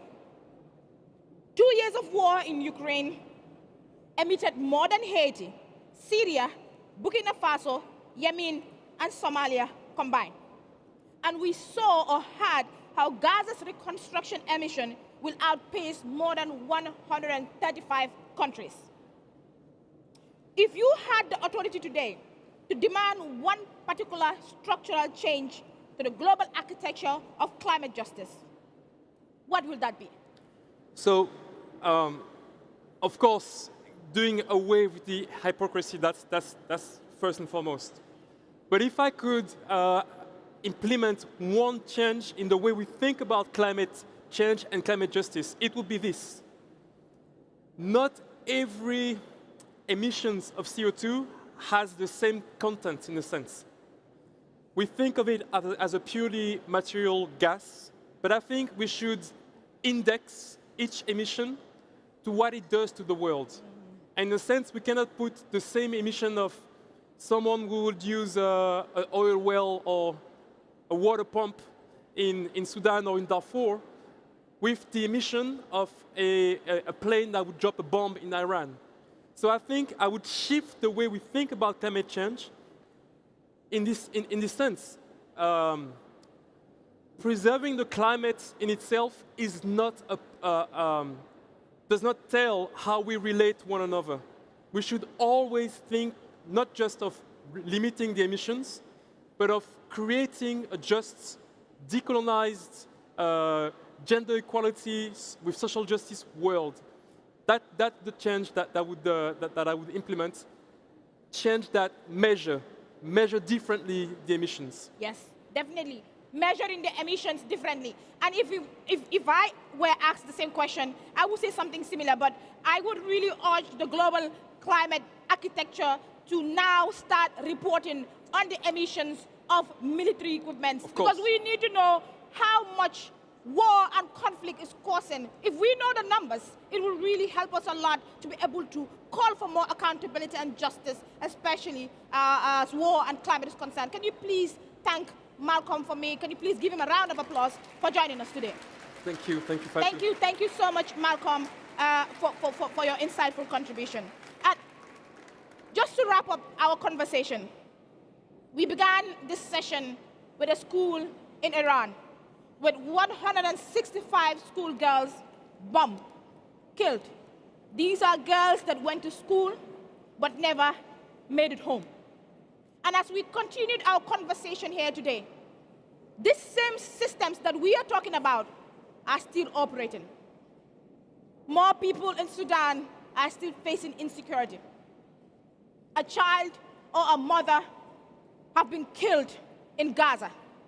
Another 3 and forests has been destroyed for our extractive industry.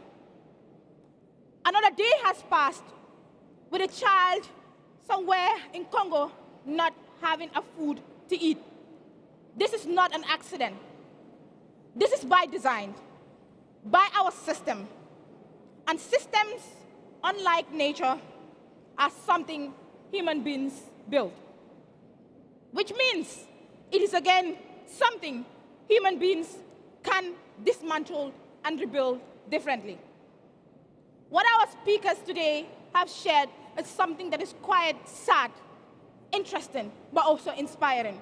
We've heard from Ilwan, we've heard from Mazin, Radim, and Professor about decolonizing the crisis, which is not a metaphor, but it is something that should be something we're doing daily, and also ensuring that we are refusing to bend to a wall that dehumanizes people and our climate. There is no sustainable future that is built on someone else's unsustainable present.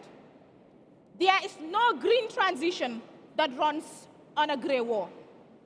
And there is no climate justice that exempts military accountability. The question I want to leave with all of you, and I mean for every single person in this room, whether you are an investor, whether you are an educator, whether you are an activist, you're an entrepreneur, a researcher, or a student, is that we need to call out our systems. We need to call out for injustice. We need to also stand on the right side of history. And most importantly, we have to ask ourselves, what system are we feeding? And what future are we building itself? We are at Change Now, and the change starts now. Thank you so much. Good morning, everyone. I know that it is early, but please be seated as we have a strict timing and we are going to go ahead and get started. Thank you for being here. Welcome to this session, which is Inclusion as a Business and Societal Imperative. I'm Eliza Nimzo, Vice President of BSR. We are the largest business network dedicated to sustainability, founded in 1992. Thanks to CNP Assurance, we have sign language interpreters with us today. Ludivine here, and you'll see Jérôme a little bit later. They'll be translating this entire conference. So let me start with a simple question. When things are under pressure, is inclusion the first thing to go, or the thing that actually guarantees success? In today's context, it's a question that many leaders are quietly grappling with. Inclusion can sometimes feel like something that we can do later once the external world and conflicts calm down. But what we're seeing is that it often works the other way around. Organizations that design with a broad range of people in mind from the outset tend to be more resilient, more innovative, and ultimately more relevant.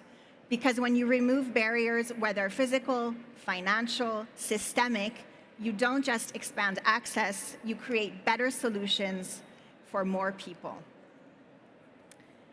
Inclusion is not only about who is represented, but how we design products, services, and systems. And that's what we're going to be talking about today. How are organizations translating this into practice in a way where we're seeing real impact, whether on social entrepreneurs or larger companies, and what does it take to embed inclusion in a way that creates both social value and business value?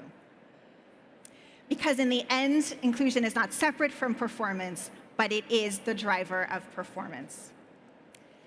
To start us off, we have an amazing keynote from Guillaume Grosso, who is the General Manager of Global Citizen.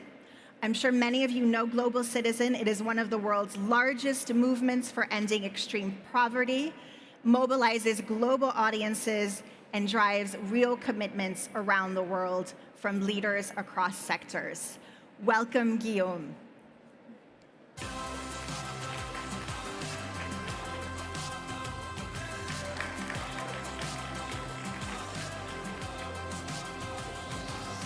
Good morning. How are you?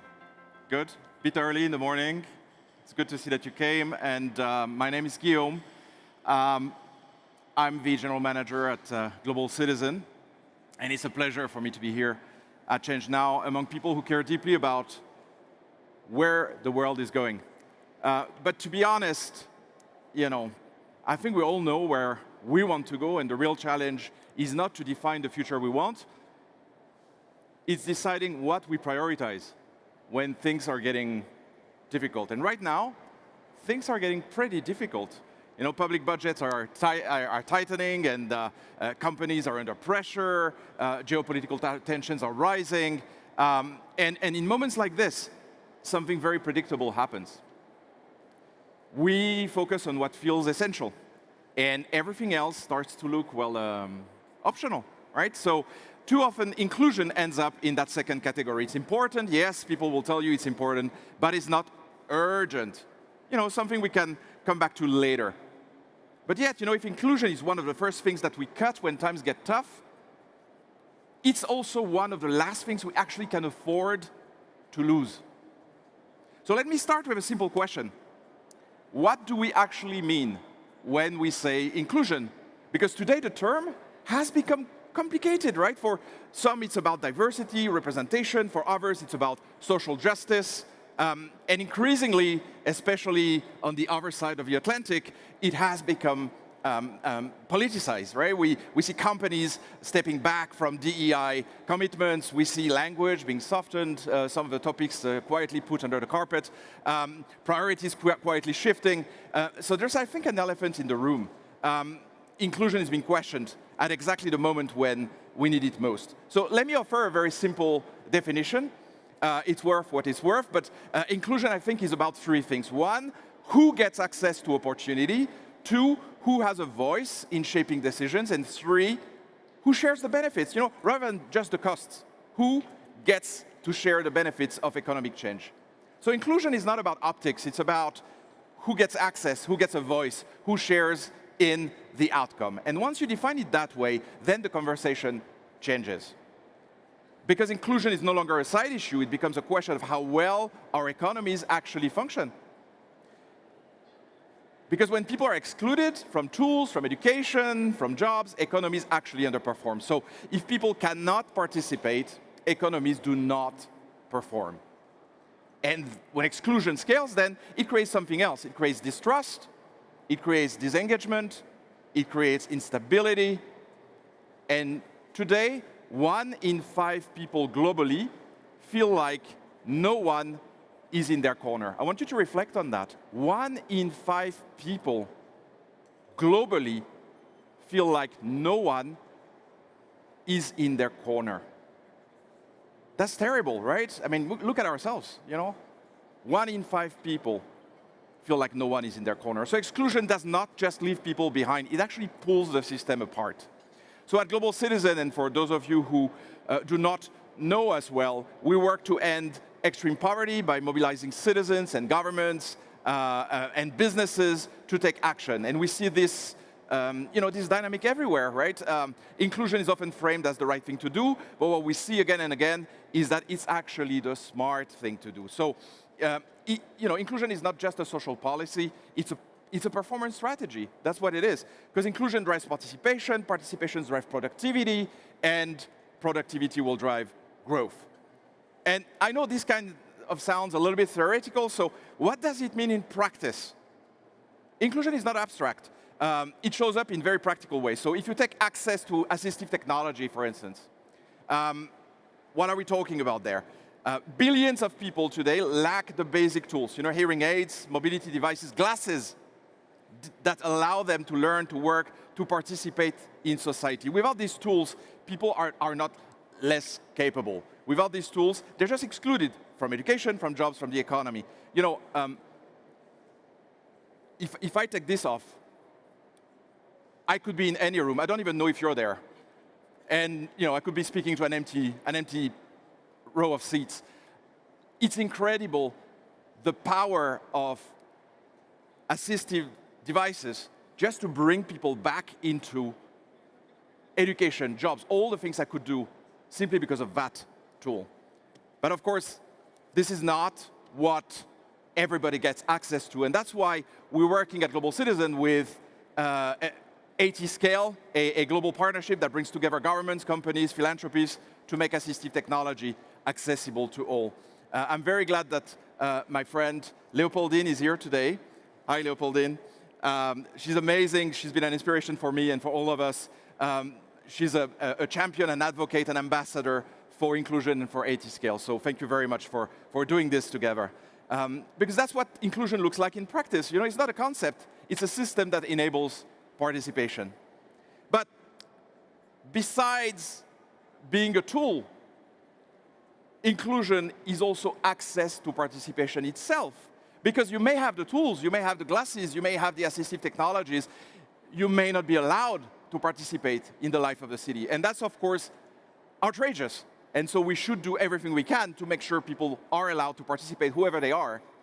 But perhaps equally surprising and worrying is that sometimes you have the tool, you're allowed to participate, and yet you don't want to participate because you don't feel that your voice matters. And this to us at Global Citizen is extremely worrying because it's not only exclusion from the economy, it's disengagement from society.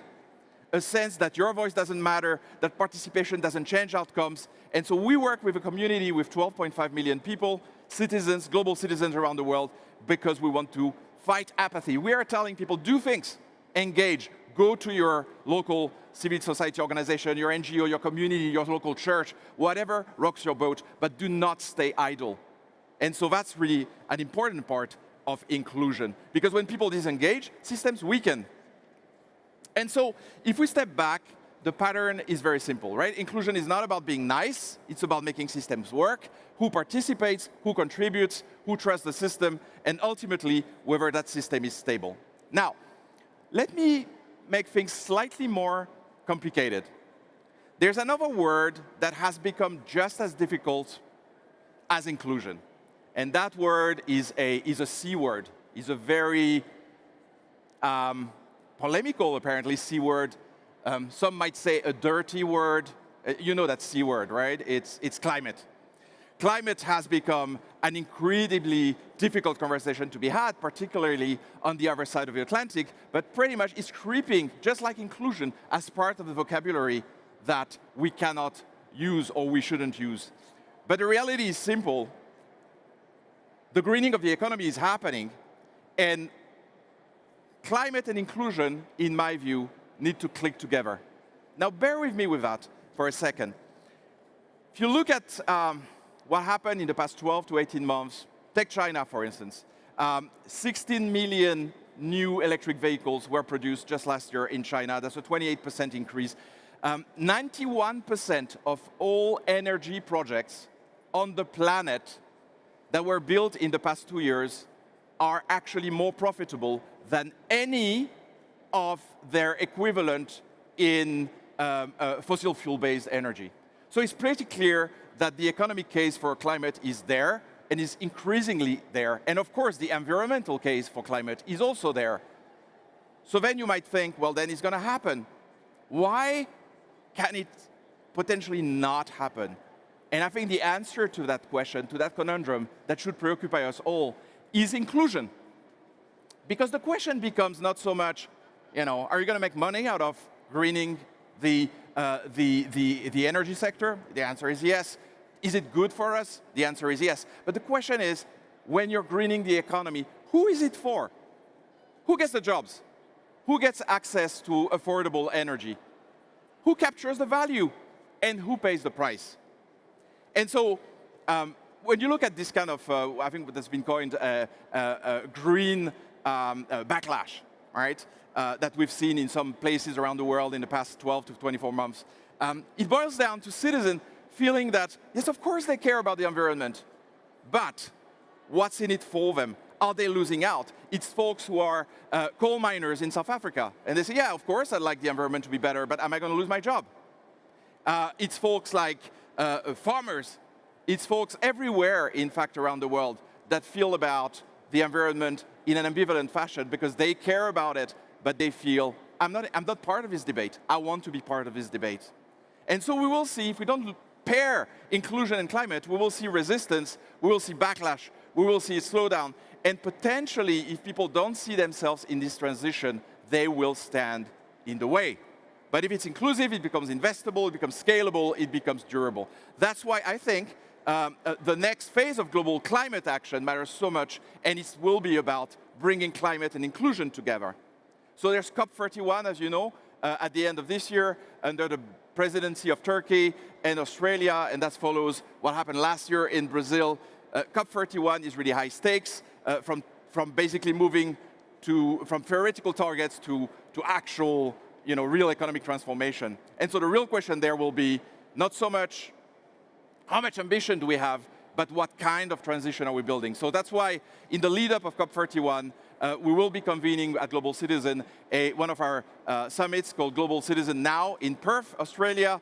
This is a platform that will bring together leaders across governments, businesses, finance, and civil society, not just to talk but to drive concrete commitments where we bring climate and inclusion together. Discuss energy, critical minerals, heavy industry, global demand. The transition will not be one in concepts. It will be one in places where industry, capital, and people actually met. And so the question we want to put on this table is simple. Can we build a green economy that is inclusive? Because if we can, we will unlock capital, we will unlock political support, we'll accelerate the transition. But if we can't, we will create inequality, resistance, and slow everything down. See, so inclusion and climate, I think that's our next frontier. But let me close with this. Inclusion is not a separate agenda. It's the condition for everything else to work. It's the condition for people to have a voice and to feel part of a city. It is the condition for economies to grow. It is the conditions for society to remain stable. And it is a condition, I believe, for the climate transition to succeed. It's not about optics, it's not about language, it's not about ideology. It's not about ideology. It's about outcomes. Who gets to participate, who gets left out, and what kind of future that creates. So let me finish with this. Inclusion is not only the right thing to do. Inclusion is the only way this works. Thank you very much.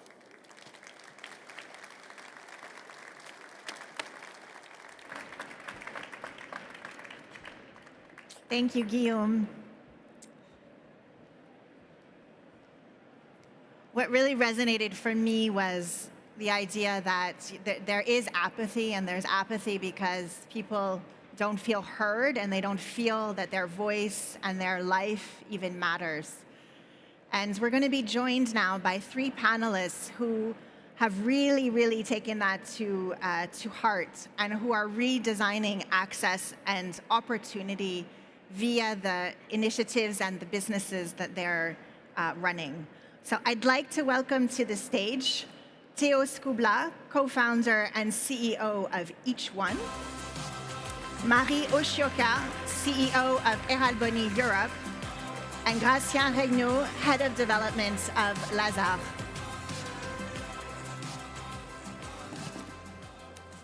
Thanks to each of you for being with us this morning, and really excited to talk to you and to have you also introduce yourselves to the audience. So to each of you in about a brief minute, tell me, what are each of you building and what barrier are you trying to remove? And you can also think about, what did you see that society didn't see? And well, maybe Theo, we'll start with you. Sure. Hello, everybody. So my name is Theo, and at Each One we're building a bridge between companies and refugees and newcomers, historically. And we saw, in fact, at the beginning that there were a barrier that was not, in fact, a lack of talent, but a lack of access to talent. Today, millions of people are excluded from the labor market because not because they can't contribute, but because the system doesn't recognize their potential. And in fact, we saw that that refugees, newcomers, and their inclusion was being treated as only a CSR or social subject, while in reality it's, in fact, a massive economic opportunity. And we see that there is a big disconnect between people and companies.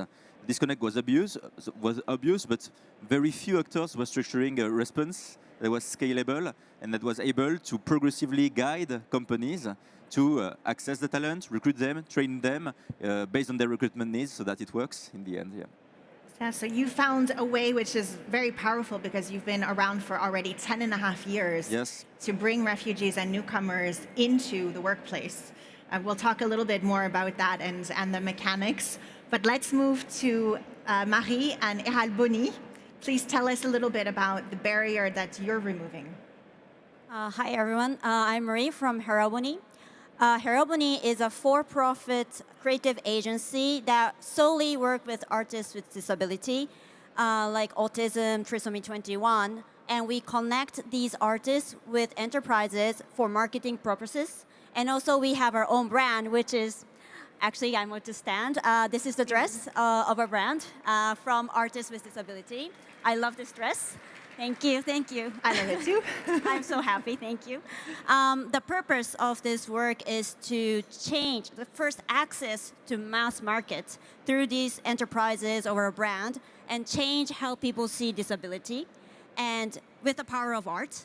And I think there's two things that we see differently. One is the business model, because previously there's so many artists out there, like amazing talents, but it was always treated as art, and it's okay, but it's difficult to scale or repeatedly generate revenue.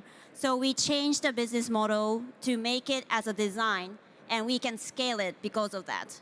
And the other thing is that we see it as pure talent. We don't choose them because it's from person with disability.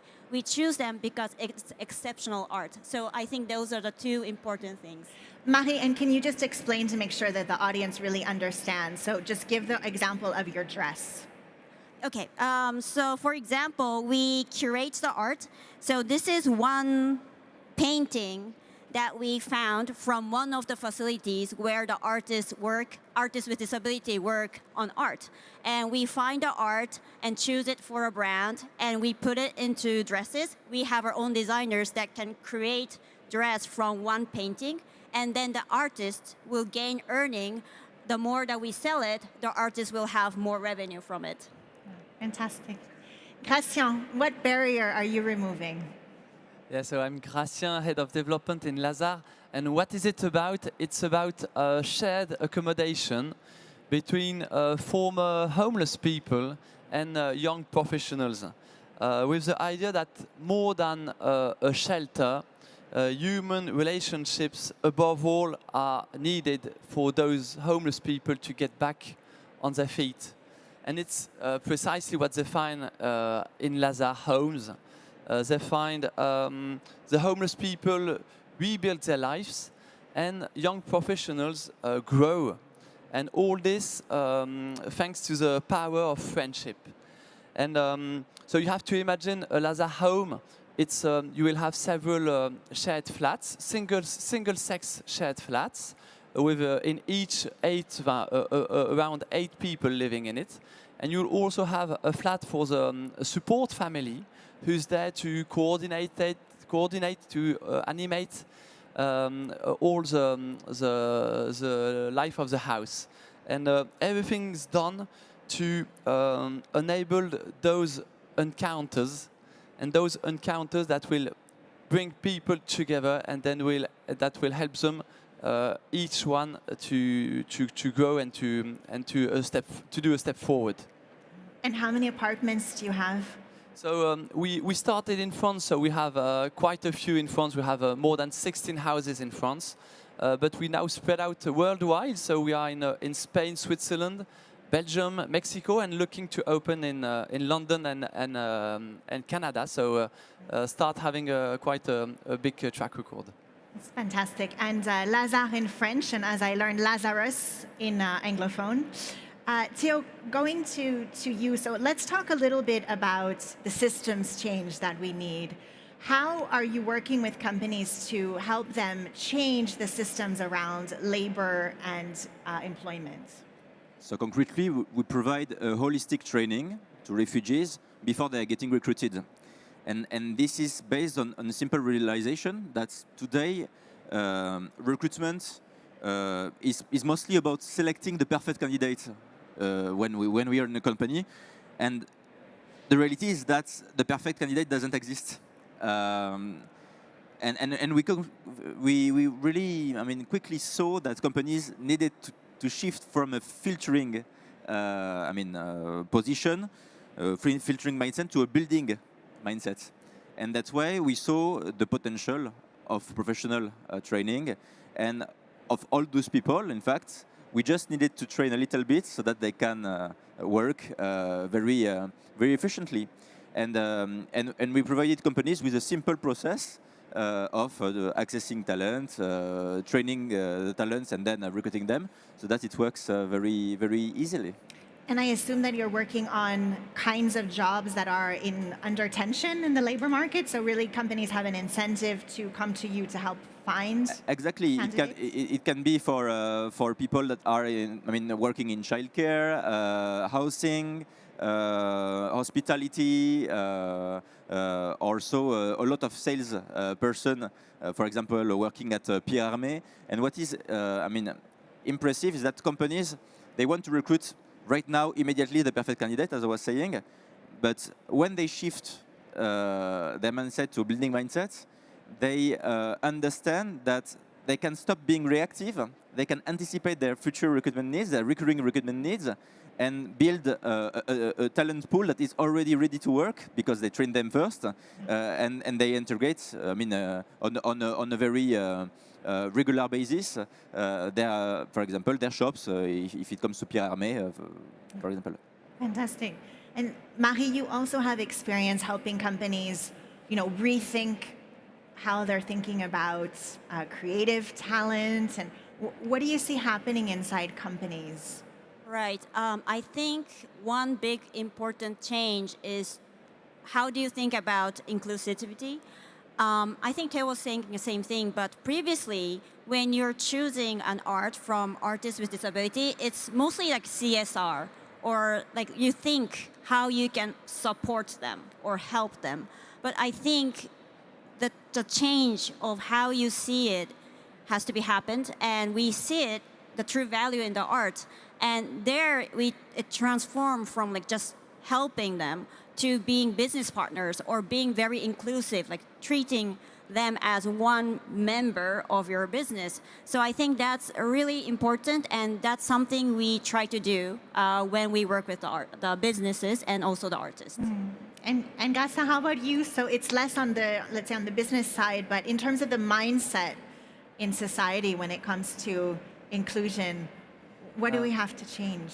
Yeah, I think we don't necessarily see our own clumsiness when it comes to connecting with others, and we don't often, and sometimes we are infantilizing, or even we have a condescending way in approaching people. And perhaps I could just take my own experience. Few years ago, I felt for a long time, and like you perhaps, powerless when meeting people living in the street. And so I decided to face this helplessness. I decided to conduct patrols in the streets. And one day I was faced to Regina, and Regina was sitting, and I was standing above her, and I proposed her some biscuits. And Regina stared at me, and she told me, "Do you really think this is what I need to rebuild myself?" And this is when I realized that I was completely wrong in the way I was approaching her. And she left me completely puzzled on the pavement with my biscuits. And I discovered Lazare a few years later. And Lazare, in fact, helped this change of how the society is looking at homeless people. Because at Lazare, it's not only, Lazare doesn't do anything instead of people. It really offers them to live together as equal, and giving them the opportunity, even some homeless people, to bring something to the flatmates with whom they are living to. And I think this is one of the most important things. We change the approach we have, and perhaps by another thing society could be keeping on improving in change mindset is about how do we see how do we see fragility? Fragility is often seen as a weakness, but in fact, fragility, by acknowledging our own fragility, it's starting to acknowledge that the one sitting face to me has probably something to bring to me, whatever lifestyle he has, whatever past experience, how many years he lived in the street, he has probably something to bring to me. And this is when the relationship starts and begin on a good basis. Thank you. It's a wonderful story about how you had to overcome sort of conditioning in your own minds, and the people who participate in Lazaras also are overcoming maybe ideas that they have in their mind that aren't true. Theo, what's the At the beginning, one question we should ask, and we never ask, based on the simple realization: people are here, the recruitment needs are here, we share a common future, but we never ask the question, how do we get the best of this common future? That is, the root of everything. And when we ask that question, we start understanding that the biggest barrier is not structural, it's psychological, and there is bias, unconscious bias, and we can then start to understand what is happening there. And many people generally want to be inclusive, in fact, when we ask the right questions. It's just that when they are collaborators in the company, they sometimes fear the risk of it because they overestimate the risk of failure of an integration if they recruit, for example, a refugee. And the second thing is that they underestimate the return on investment that it represents when you recruit someone that is not a candidate you would have considered otherwise. And so, on the one hand, we navigated the risk by creating concrete, low-risk experiences that are progressive, guided, so that companies can see how it's working. Can see how it's working, and instead of just meeting a candidate that is apparently ready to work and just say no because the risk perceived when it comes to the job interview is too high, having a progressive training process that help companies and the candidates know each other so that they are getting really easily recruited. Exactly, easily recruited. And the second thing, as I was saying, is the recruitment. The return on investment based on the recruitments. Companies do not understand enough how much it helps them operationally.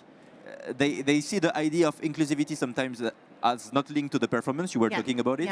And as soon as I see first that people remain employed longer when they are refugees, for example, than when they are people that they recruit to their normal or usual channels, but they have better results.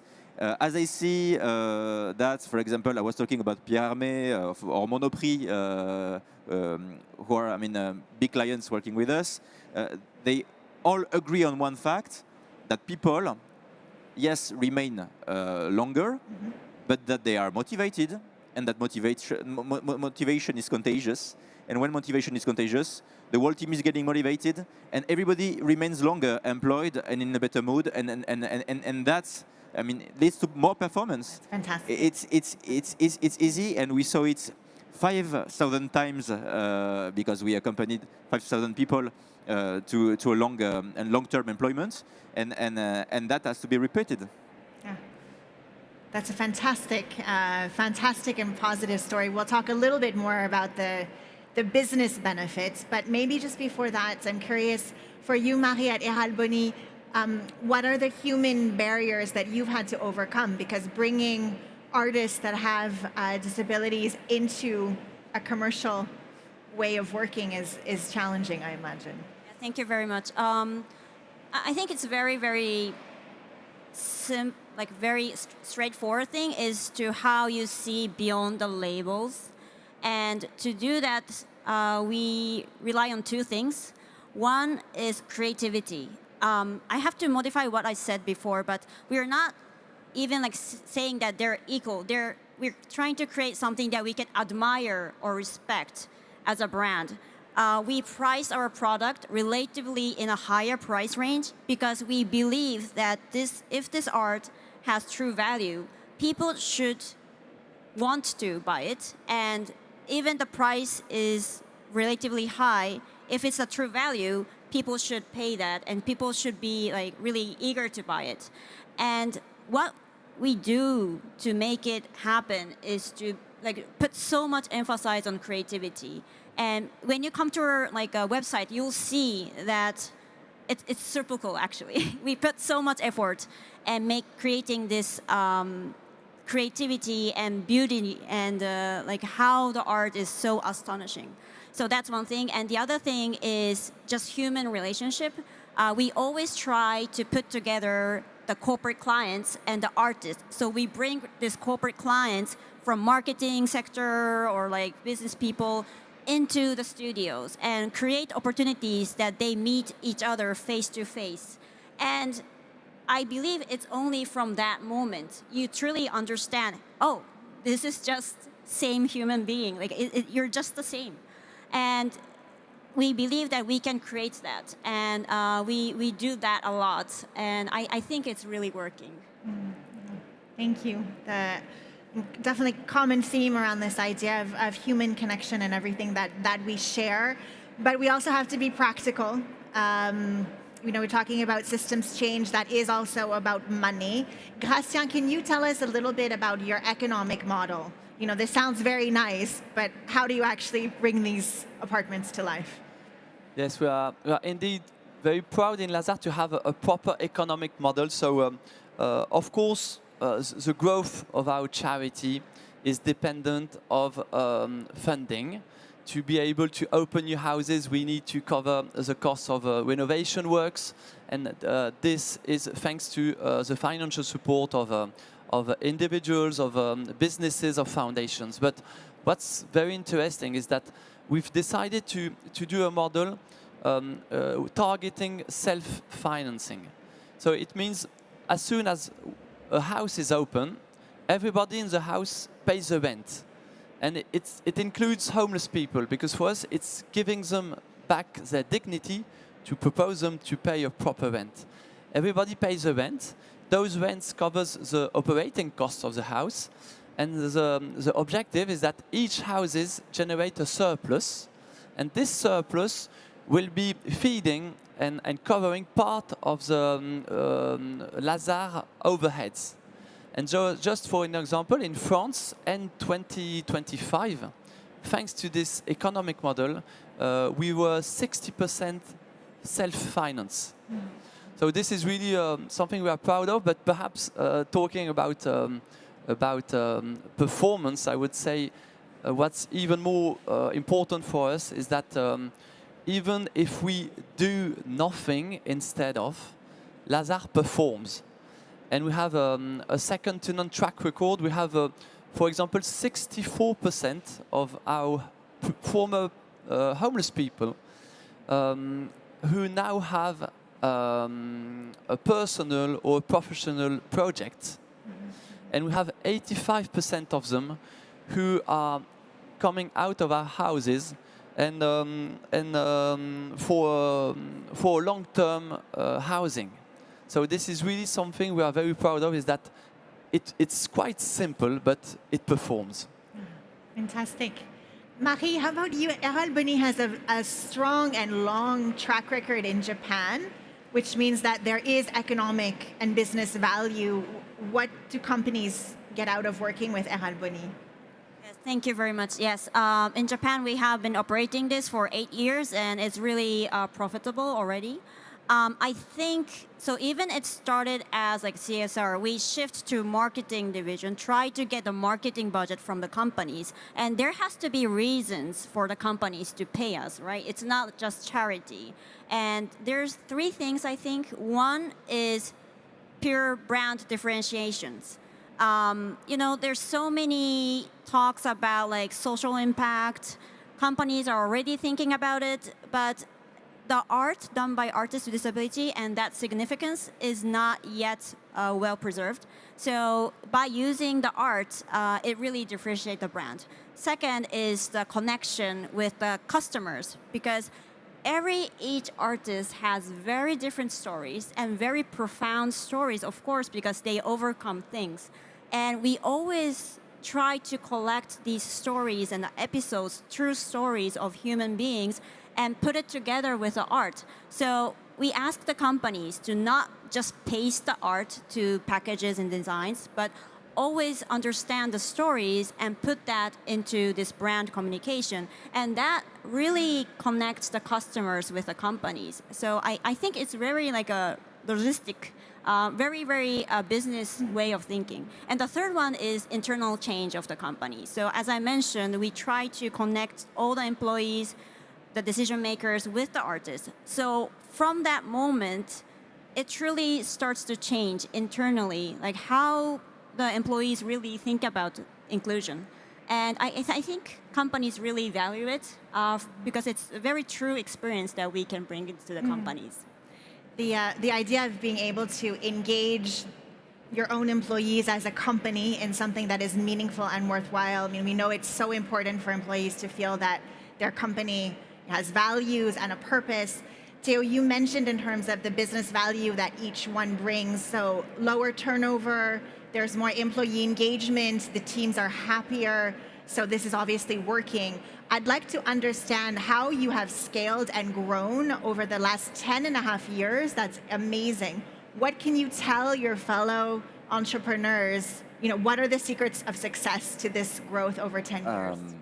First, I can tell it's difficult because it's long to help companies change mindset. You know what enabled us to grow is that that first proving it works and that it drives results, as you said, and having that proof is I mean the beginning of everything. But then you have to build a repeatable model, and to do it largely.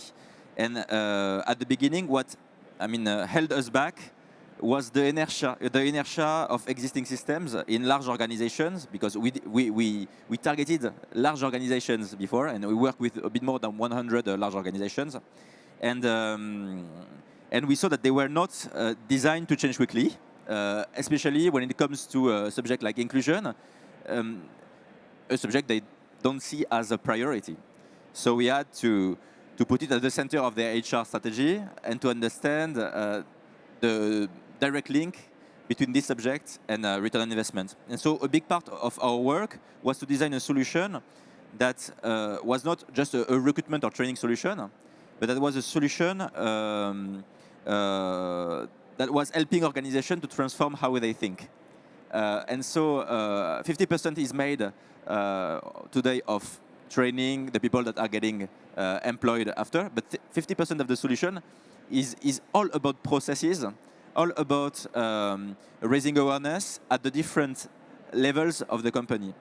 And I will say that there is a second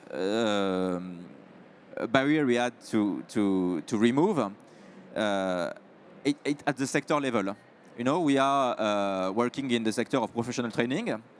It's a sector that is intermediated. That means we are not only exchanging with the companies. We are exchanging with the companies, but also all the time with the French state, the state operators like France Travail, etc. And so that's a system that is complex. We need to invest a lot in this system. And we need all the time to also do a lot of lobbying to guarantee the stability of the system, because the instability of the system creates stop and go, and sometimes slows down our ability to grow and embark and onboard new companies in the solution. So it's always a job that has to be on two sides, on the B2B side, accompanying large organizations at all the levels, but also on the B2Gov side, and that side is very often overlooked, and investing a lot also in that relationship helped us. So that's fantastic advice in terms of what you need from the government and the relationships that you have. We are going to have to close, so I would like to hear from each of you the one thing that you want the audience to take away in terms of an action or a shift in your mind. We'll start with you, Marie, as you are relatively new to Paris and here to develop Eralboni. So what's one thing that you want the audience to know? Can I say 1.5 thing? First one, we have a booth back there.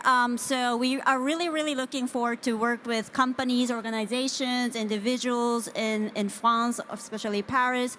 So please stop by if you're interested and resonates what we are doing. We really want to make sure we can be in the context of French culture. So that's one thing. And 0.5, we are doing exhibition from April 21st at Maison du Culture du Japon, which is very close to Eiffel Tower. So it's until June. So please stop by. We have amazing artwork there. So, and I really think it's a great opportunity to meet the artists. So. Thank you. Christian, one shift in mindset or one action that you would want the audience to take? You can take, of course, that to keep on growing, we need fundings, we need people generosity, but we also need civic engagement.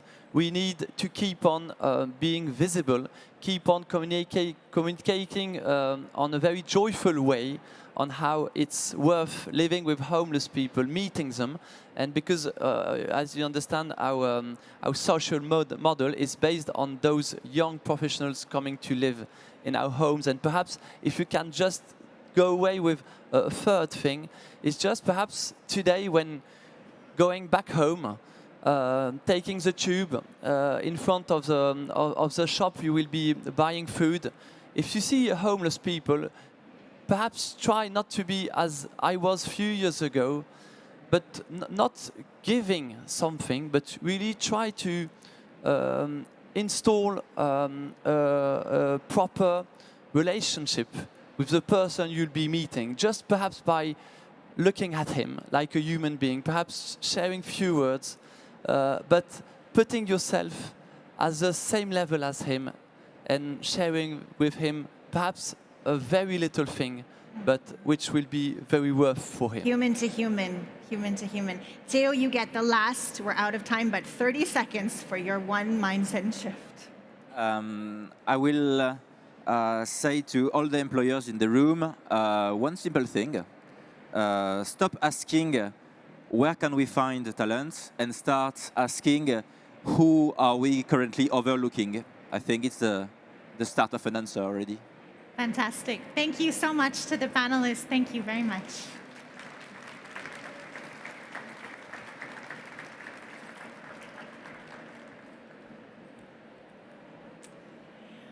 We just heard how inclusion is being reimagined with these incredible entrepreneurs and leaders in new models and initiatives. But I'd like to look now, how does that look at the level of a large organization? How do you translate these kinds of ideas into strategy, into operations, into leadership at scale? And to do this, we are going to have a conversation with Marie-Aude Thépeau, the CEO of CNP Assurance. Welcome to Marie-Aude.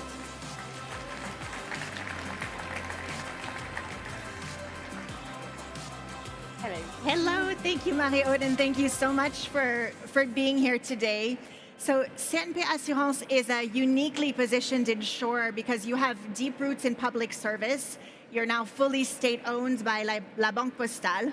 So how does this heritage shape your priorities on accessibility, on inclusion, on social resilience? How is it part of not just your goals, but part of your business model? Good morning. I'm very happy to be here today. Marie-Aude Thépeau, I'm CEO of CNP Assurance.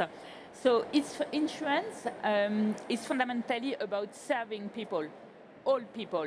And for me, inclusion is not an evolution of insurance, it's a core principle of our insurance. So what is insurance for? We are part in La Poste Group, belonging France's major public financial group, Caisse des Dépôts et Consignations. So we have a natural mission to push the sector forward. To achieve that, we work hard to include many people as many people as possible, to reduce exclusion of our products, and to limit premium surcharges. So, how have we achieved 4? We started with our own employees. We are very proud because we have scored 99 in 100 in the gender equality index, and also we have signed with l'autre cercle charter for LGBT inclusion. And I'm only giving you just 2 examples, and we do the same about our policyholders. Our model is built on the idea that solidarity is a fundamental principle. We expand the boundary of insurability. We give everyone a better chance of finding their place in the society, in the workforce, in the life, because we protect them. So, what makes this commitment in inclusion possible?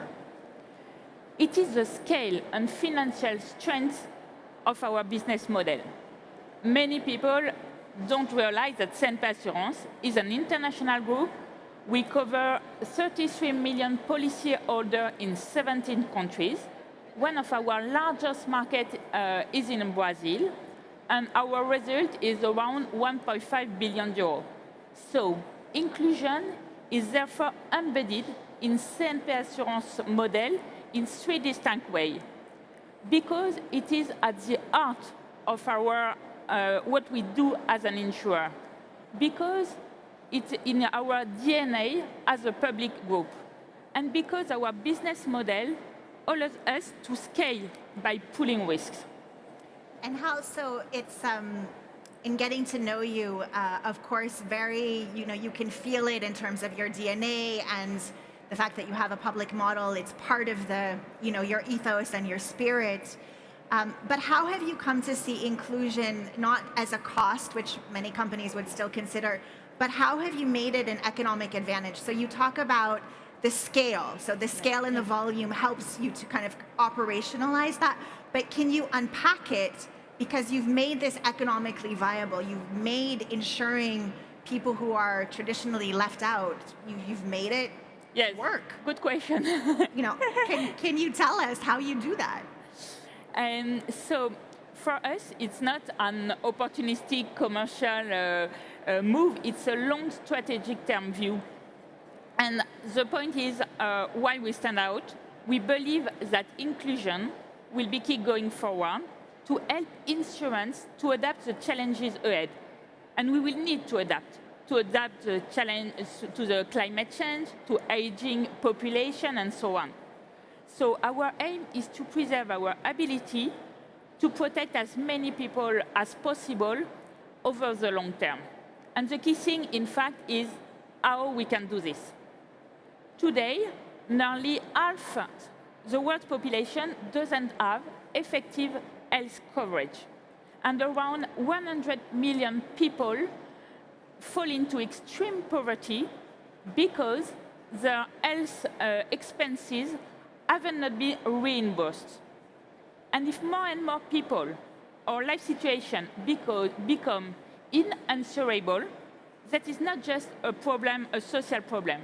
It's a warning signal for our entire business model. Is it a huge risk to do this? No, because we are pushing boundaries of insurance coverage. In fact, our products, as you say, are financially viable. That can be made accessible to as many people as possible. It works because we can pool risks, and it is a question of equilibrium. And I mean, in practical terms, how, what does it look like? So let's say, I don't have insurance, and because health insurance is so critical, like practically, can you give some examples? So we obviously need to find the right business model for these products. especially since inclusive is not marginal. For example, when we work on cancer coverage, we're talking about hundreds of thousands of people. The model has to be sustainable. Because we can pull risk, no one is losing. Pricing and coverage are the same regardless your situation. For the cancer we included in our products, we are namely breast cancer, testicular, prostate cancer. Basically, what we do is we design this product differently. We start from people's essential needs, offering coverage that is useful, easy to understand, in plain language. Then we work extensively in partnership with frontline organizations, public institutions, banking networks, and health networks who knows this community well. This allows us to better assess risk, better inform, and build trust. We worked, for example, with Entrepreneurs de la Cité, who are here at the fair with us, on the first insurance product for business founder. But the problem is that not enough people are aware about the advantage of insurance. Then the challenge is to make truly accessible. The problem in Brazil, for example, is that many vulnerable people still see as a cost and not as an essential coverage. For vulnerable people, insurance often comes after essential needs, but in reality, just one disaster can literally devastate the community.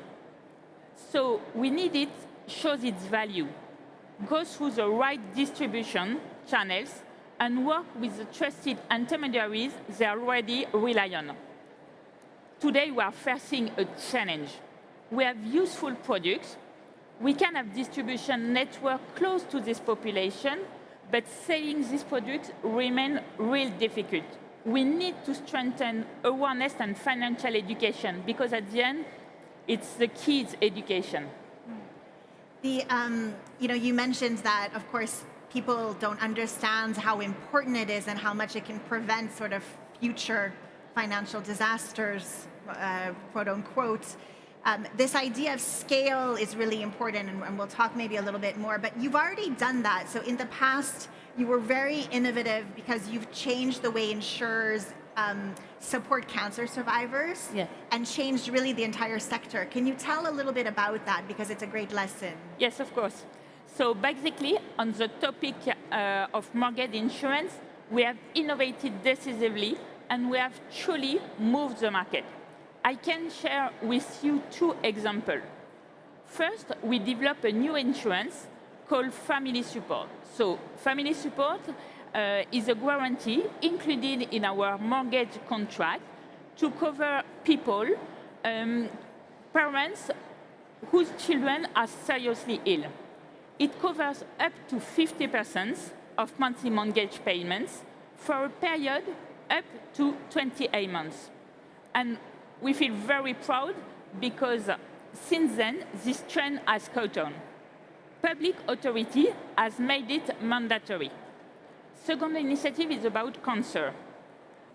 I don't know if you know, but today France is one of the highest cancer incidents in the world. 1 in 2 men and 1 in 3 women will develop cancer during their lifetime. These cancers are being diagnosed younger and younger, but also becoming less and less deadly. 60% of cancer can be cured. So we work with patients' associations to offer mortgage insurance products. Why? Because the ability to borrow is key to enabling these people to plan for the future. So, as I told you earlier, we propose mortgage insurance at the same pricing and the same coverage to people who had cancer, breast cancer and male cancer, immediately upon completion of the treatment protocol. What is new? we go beyond the legal obligation of waiting 5 years after cancer. These two examples clearly show that change is possible, that each player can help move the industry forward. At CNP Assurance, we are committed to pushing the boundaries of insurance. We are pioneers on these issues. Together with our partners, because it's key to have this partner to help us to distribute this contract, we innovate to demonstrate that it can be done. And we are very pleased to see that other insurers follow us. And what I hear too is that you're really listening to the people that you're insuring, so really understanding as a cancer survivor, this is my experience and this is what I would need to be able to get back to a normal life. Can you share another example or two of how you work with populations that are farther away from insurance? How do you iterate to make sure that they're able to really use your products? Yeah. Yes, it's a key question, I think. Actually, I believe it's precisely by working by needs and realities of these populations that you truly innovate. If we want to tailor products to the needs of people who are underserved by insurance, we absolutely must co-create those people or with organizations that know well the population. So maybe 3 examples on this topic. In France, these solutions are co-created with associations starting from real-life situation of people facing financial hardship, combining prevention, support, and genuine access to insurance. In Argentina, because we have a subsidiary in Argentina, we develop with public and private authorities a specific coverage for the needs of women. And in Brazil, we have a product called Consorcio. It's a socially oriented savings solution and is an alternative to a traditional credit. So maybe just worth to explain you. In Brazil, interest rates are around 15%. So it's very difficult for a part of population to have an access to a credit. And so we develop, in Brazil, they develop Consorcio, is like a tontine. And the people make monthly payments to collectively finance the purchase of goods, such cars, flats, houses, and each month one participant is selected at random, because Brazilian loves lottery, and to receive their fund. So unlike the traditional credit, ownership is guaranteed, but the uncertainties lies in when you will become the owner. And that makes this product so powerful, it opens the door to ownership for the middle class. So for us, it's a real success to succeed to develop this product. Thank you. That's very innovative, and you mentioned that for you it's a success to have succeeded and to develop this. What is another way that you're going to measure your success? So inclusion is in your model. How will you know that you're succeeding? So for us, measurement is essential. We are convinced that inclusion is a long-term driver of competitiveness for us, but also for the society as a whole. We also need to demonstrate. So we have chosen KPIs, but we work on financial and non-financial KPIs. So we finished our first cycle of the last previous plan, and we achieved 98% of our targets, so we are very proud. And now, in our new strategic plan, we define a new set of indicators to strengthen our role as an investor, as an insurer, and as an employer. We are running out of time, Marie-Aude, unfortunately, so we're going to conclude maybe a little bit where we started. So we started talking about the fact that in this context, it's very easy to step back from inclusion as something that we can worry about later. What is your message to your peers, fellow CEOs, in terms of the strategic advantage that inclusion represents? Today, I think the topic, we know that inclusion policy are facing growing headwinds. So for me, this is something I'm very vigilant about, because diversity is a powerful driver of resilience during crisis, because it pushes us to fundamentally rethink our models, and because it forces us to innovate in areas the market has never been explored. And ultimately, when we design such products for vulnerable people, at the end, it's the experience for everyone which really improves. Thank you. Thank you very much. Thank you so much, Marie-Aude. Thank you. Thanks for joining the session. Enjoy the rest of the day. Thank you very much. Thank you.